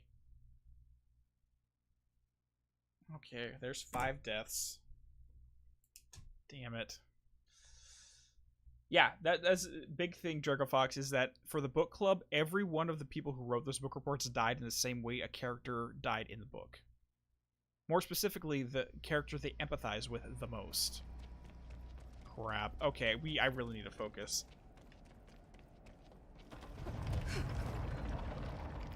Okay. I was gonna try to get all the because there's 3 collectibles in this area that we can collect. I may not be able to get one of them, depending on the time it takes me to get through this.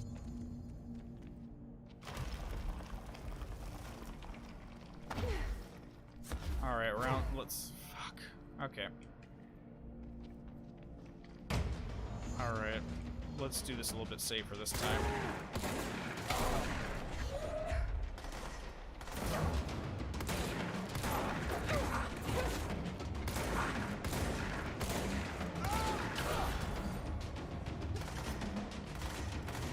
Where? There he is.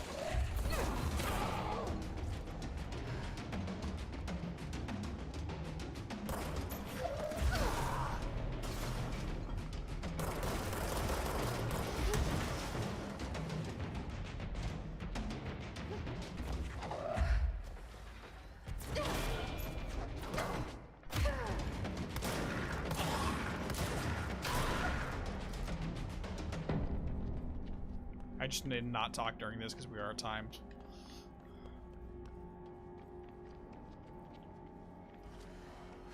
We got any in here? We do.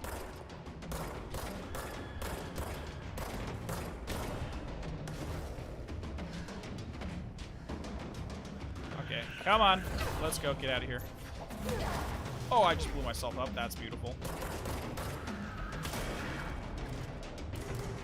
And this is why I wanted to have the ammo or the health refund in this area.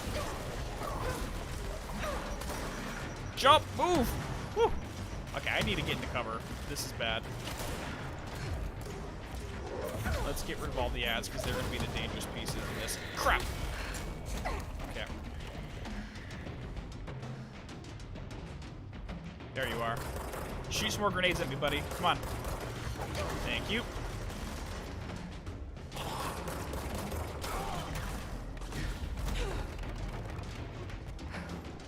Where are we? There it is. Got it. There's only 3 waves, so I was literally almost done with the first attempt.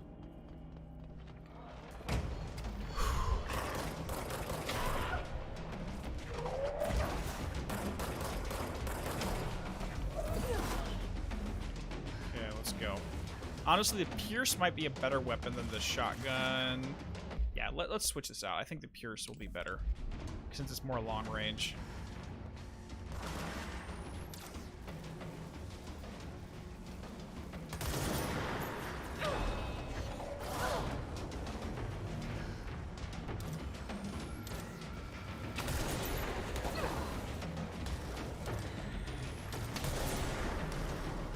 What else we got? Come on, boys. Where you at?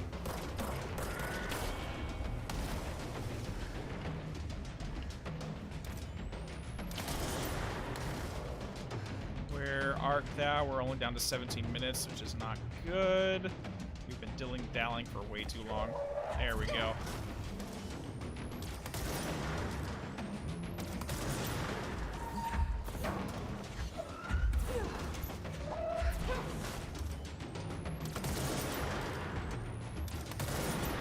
We have a lot of ammo increase if we get headshots with this bad boy. There we go. Where's the last one? Is that it? Done. Okay. Part 1 done. Let's run.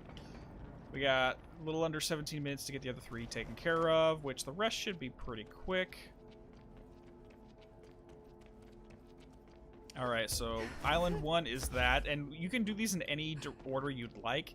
The trouble was with the this entire mode is that every island you go to in the sequence increases in difficulty. So this would be the easiest one.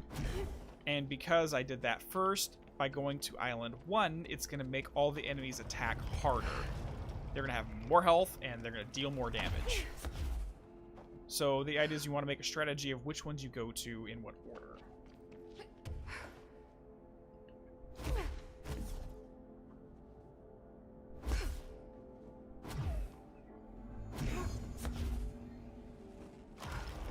Alright, let's do this.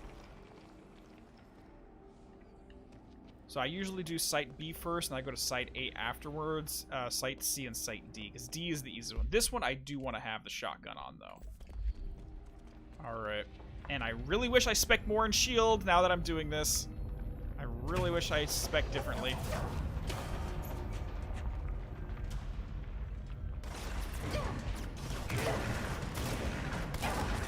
Come on, get shield up.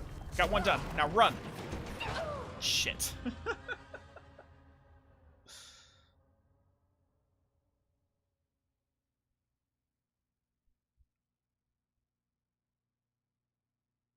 Well, this is a physical location, Isaac. This is actually located within the Black Rock Quarry. So this is really happening. Something about the jukebox magnetic. We'll talk about it when we get the OOP file, which we'll get after we finish this for the first time. But there is a legitimate reason why the jukebox brings us here specifically. Now that I think about it, we probably should not have Shatter on right now.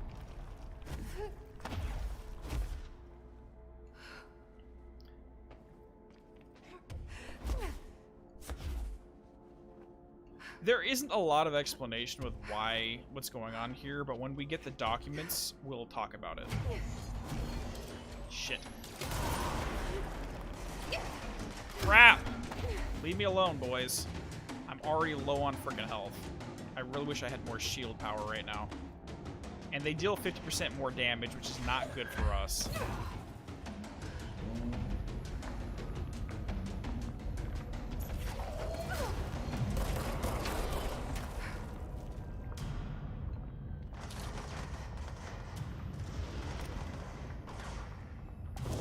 Run.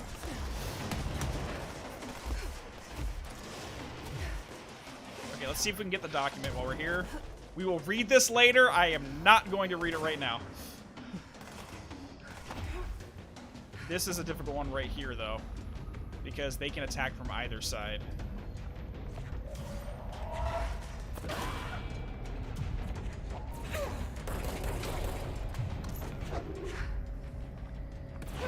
Done. Site B taken care of. Let's drop down and get Site C. If we can survive this one, we are A-okay. Drop, drop, and shield. Okay. Ooh, this is bad. I really wish I could regen my energy while I'm in this. 3, 2, 1. Got it! We're good! Run! Let's get out of here. The biggest trick on this one is do not attack for the most part unless they're solo. Staying alive is more important than killing enemies in this.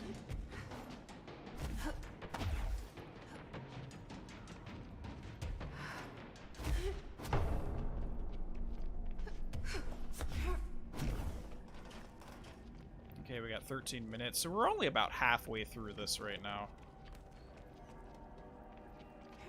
And there's one more collectible over here, which will pick up... Oh god, that just dropped on my front head. But we will not listen to... And actually, we can listen to it since it'll be in the pause menu.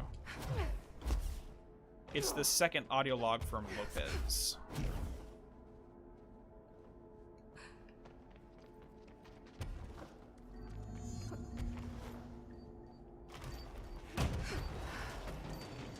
Oh god, this is gonna suck.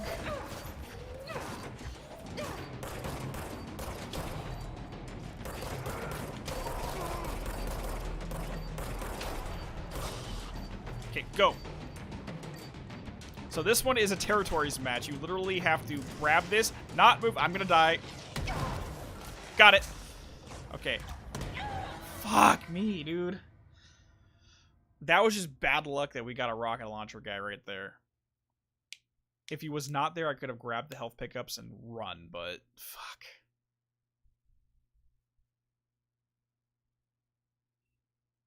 And the fact that all the enemies have 50% increased damage does not help our case in the slightest.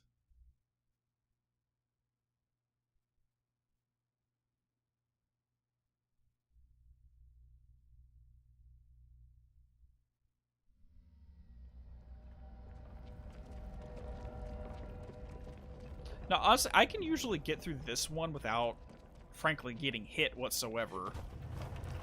Like, it feels like that was just bad RNG that the grenade launcher guys showed up right then. Luckily, the last Site D is the fastest. So you could, like, if you do it right, you can get that done in 60 seconds.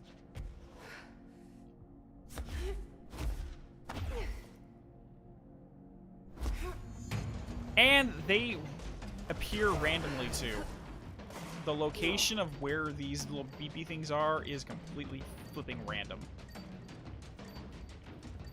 Well, it's not random, but there's like, I want to say a dozen different physical locations. No, dead. But they'll randomly pick 3 out of the preset locations. There's one. And sometimes they'll be in places where there's no enemies, like here. Oh my god, exploding boys spawning literally right behind me. Got it! Run! Run! Oh shit. Oh my god, we got a freaking Healy boy. Oh. The RNG hates me right now. Where is it? Oh, it's the one in the middle of the fucking room? Oh shit. Fuck me. Okay, fingers crossed. Crap, nope, run.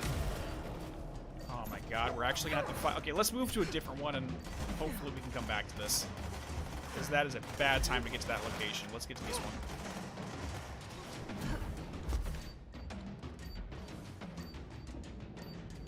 I need to take care of that little, Okay. Okay, we got plenty of time right now, so we should be okay. We got 10 minutes. There.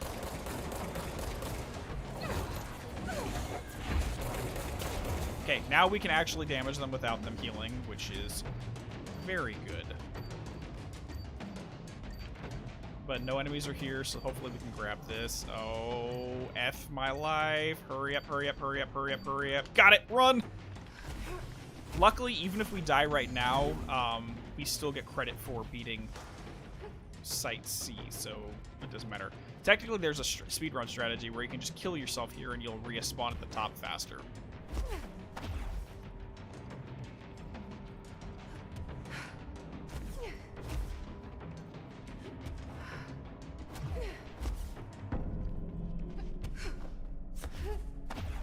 And every time we finish one of these sites, this formation right here, this little pillar, starts to degrade little by little. Why it does that? Don't fucking ask me. I have no idea.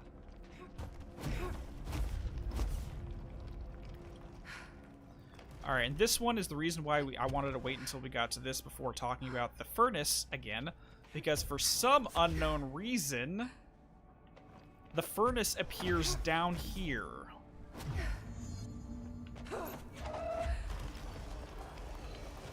And we have to burn things in the furnace again.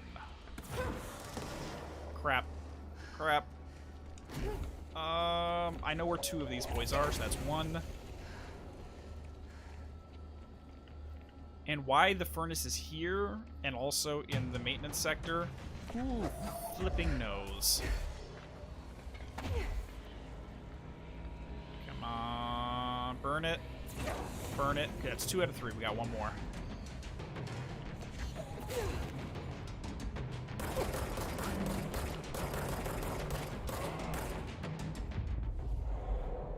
Hold on, I'm gonna use this guy as a distraction. Okay, let's just grab you and run. Goodbye, boys. Fuck. Throw it! Get in there! Got it! And that is a dunk, right? Maybe not a dunk. That is a 3-point basketball shot. Let's get the shit out of here. It's the other side of the furnace. That actually would be interesting if the furnace is kind of like a two-way street, so to speak. And one is in the main sector and this one's here. So when you throw things in one, it pops out here. Okay. Ugh. Boss time. Sorry, I just need to stretch real quick. Ugh. Let's go.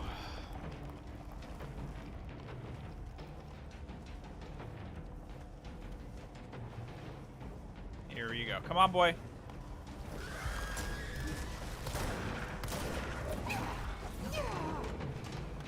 Oh, boy.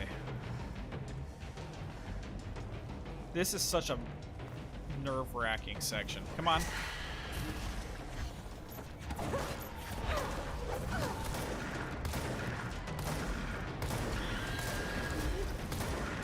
Okay, now we got little boys. Oh my god, stay away. Switch weapons. Pick up the heals, pick up the heals. We got the heals. Switch back to the shatter. Where is he at? There he is.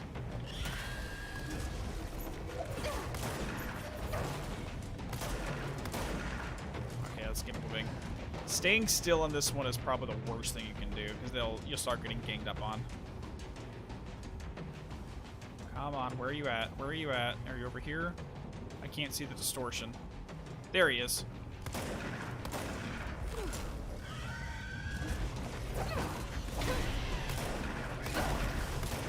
Oh crap, run, run, get the fuck out of here. Get the heals, get the heals. There we go, we got some heals. Get the little boys.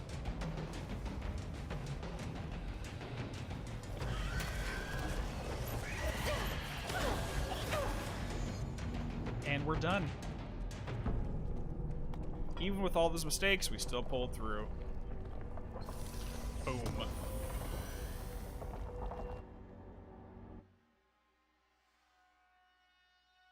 Looks like we got some stuff for the charge gun, which we haven't unlocked yet.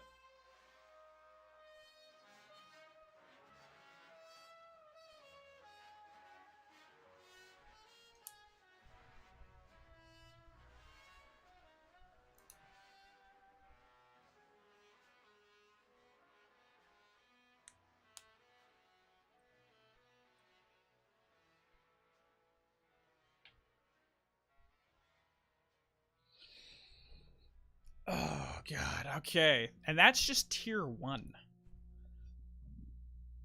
We literally have... Guess the song ended.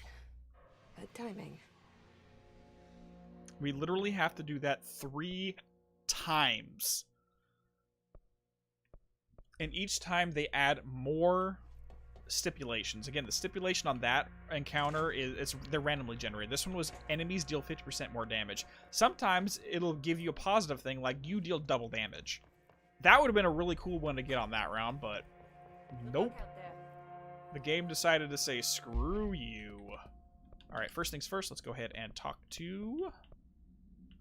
Okay, Quarset Beta 1 was Captain Lopez showing up here, and here's part 2. They're all dead. These things killed them all. There are so many. If you're listening, get out. No! Stay the fuck away!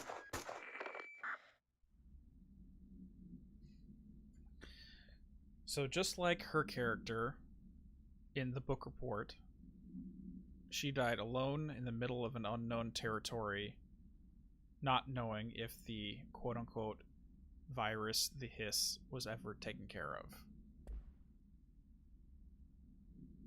What's going on with this book?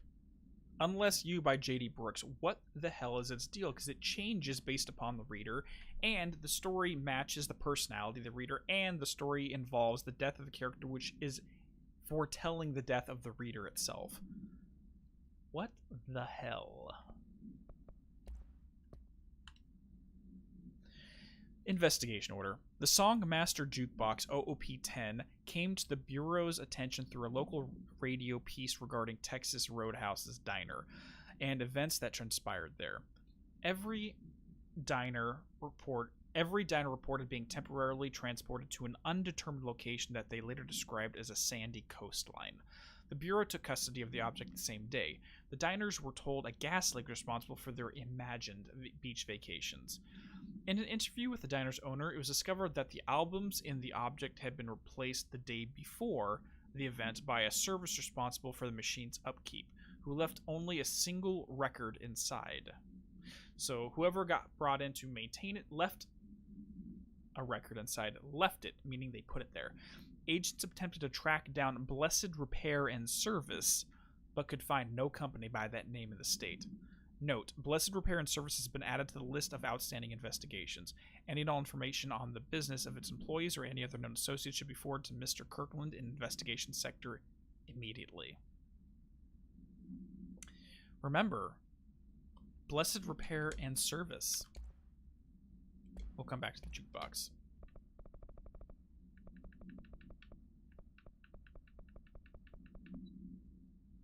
Mr. Chester Bless here happened to be in possession of an object of power, or an altered item called the Guru Surfboard, was later tipped off that the Bureau was onto him and vanished in thin air.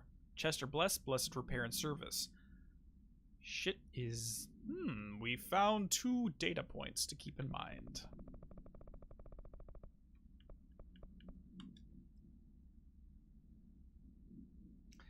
Now we have the OOP file on the Songmaster Jukebox itself.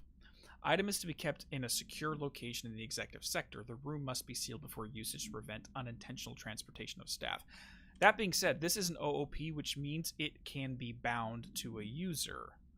And the board is responsible for binding objects of power to the individual. However, random people can use this particular one just by taking a token and putting it in there. So this may be an example of an object of power that does not require the board to be bound to it, or the standard effect is done through the tokens, and someone already is bound to it. Which we have no record of who that may be. Anyways, a classic 1950s jukebox made by Songmaster Entertainment Ltd. The jukebox was found with a single record inside entitled A Song for the Others by an unknown individual. I don't know, Isaac, why the Bureau labels this as an OOP. We have no clue.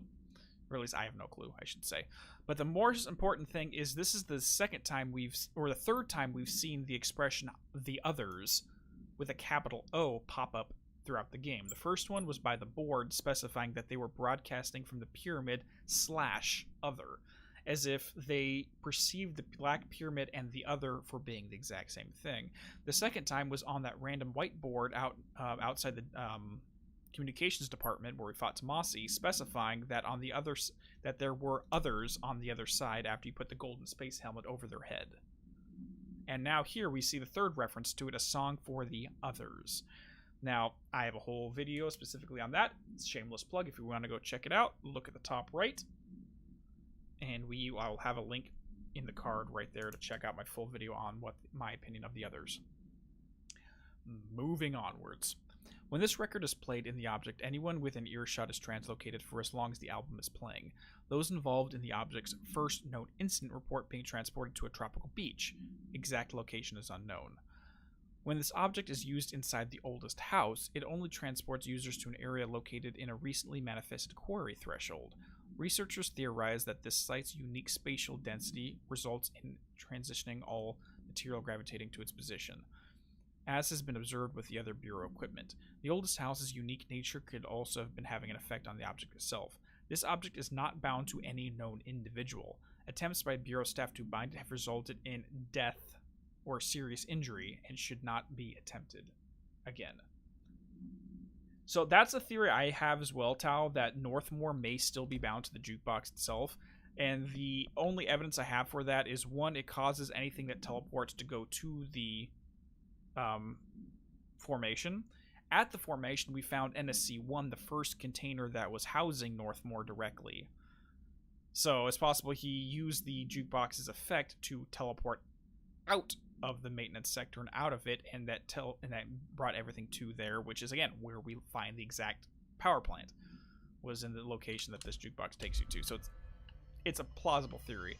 But another thing, a point of interest we want to discuss on it, is that this was discovered in 1988. Now, 1988, and they specify that the quarry threshold was recently manifested. So somewhere in the recent past, from 1988, March 8th, is when the quarry first linked up to the oldest house itself. So we have a timeline on when the threshold appeared here. Now, we don't have a timeline on when Director Northmore was placed inside the NSC. I don't remember why I think this, but somewhere in the early 90s. It's basically when Trench became the director. So what if the jukebox OP gives you teleporting powers? That'd be awesome. Now, that'd be really cool if that's the case, but again, we shouldn't try to bind it because it would kill us. That being said, the only other question we have about the jukebox is the fact that when it was in the Texas diner, it would take you to a beach and not to the formation. Just when I thought things were stabilizing, it's almost as if the jukebox will take... Maybe the song itself is what transports you. Because remember, Blessed Repair and Service put a new record inside the jukebox, and that record takes you to the formation. Maybe a song that used to be in it beforehand would take you to the beach or a different location. Maybe the song specifically determines where you go. At least that's my hypothesis on it. And the only way to confirm it is if you put it... Actually, no, we can't even say that because it didn't start teleporting people until after the record was put in there. So it didn't teleport people normally. It was only after the record was put in, so it's always been that same record. Never mind. I take all of that back. I take all that back. There you are. Did you find those Rangers at the formation? I found them. But it's not good news. The Hiss got there first. Lots of them. Another dead team. Jesus. You know, I should have seen this coming. The formation, it's got like a pull to it. Things just end up there. I'm sure you saw all the junk from the Bureau lying around. There were a lot of Hiss, Arish. I mean, a lot. Did they get pulled in too? Or they forced their way in. The formation is just a big question mark to us. But who knows? You might even find some useful stuff down there. All I know is we cannot let the Hiss get comfortable. Sounds like you have a plan. Uh-huh. A simple one. You need to find more tokens and clear the Hiss the fuck out of the formation. That is simple. Oh, and I found a file on the formation while you were gone. You take a look for yourself if you want. A lot of the terms in there are way beyond me. I don't like to overcomplicate these situations. When in doubt, fuck it. Shoot something, right? Real helpful, Arish. I try. I honestly have no idea on that. So, I have to go. Me too. You're not the only one who's busy, you know. Based upon what Arish just said, it's Hey, watch yourself out there. Yeah, it's entirely possible that the jukebox will by default transport you to a specific area. However, because it's being done in the oldest house, the formation is magnetically drawing the teleportive effects towards itself, like he just said. Whoa. What just... Whoa, my controller just froze there for a moment. That was weird. Anyways, let's go ahead and read this document real quick. Research and records. The formation. Yep, let's delete all of you. Done. The formation is a tall stone structure found in the quarry site Beta, only reachable by placing distinct tokens in the jukebox object of power, see OOP-10. The formation's exact purpose is unknown, but we can at least examine its relationship with the rock surrounding it. Geography, topography, something. Measuring devices found trace evidence of something and something at certain lines running from the formation to the something. When examined properly, 4 direct ritual tethers were detected. So these are like ley lines. Some form of sympathetic causality connects the formation with the whatever, which means in theory that when certain things are performed, rituals are performed at one, it will physically affect the other. I've been urged to note that here that some individuals believe the formation responds to any fulfillment of purpose or desire in nearby individuals. Though I'd like to remind those individuals that we're the parakinesthesiology department, not the para-feelings department. I'm proud to report that my team was able to design, construct, and install permanent detection system.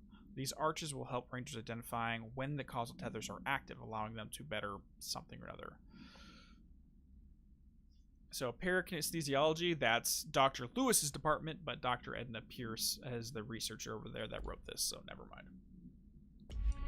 Maybe Chester Bliss was bound to it and the beach was somewhere important to him. Well, it depends on who Chester Bliss is or if that's even their real name. Again, we have a organization naming itself Blessed, so it's possible that Chester Bliss is a pseudonym and not the actual name of the individual.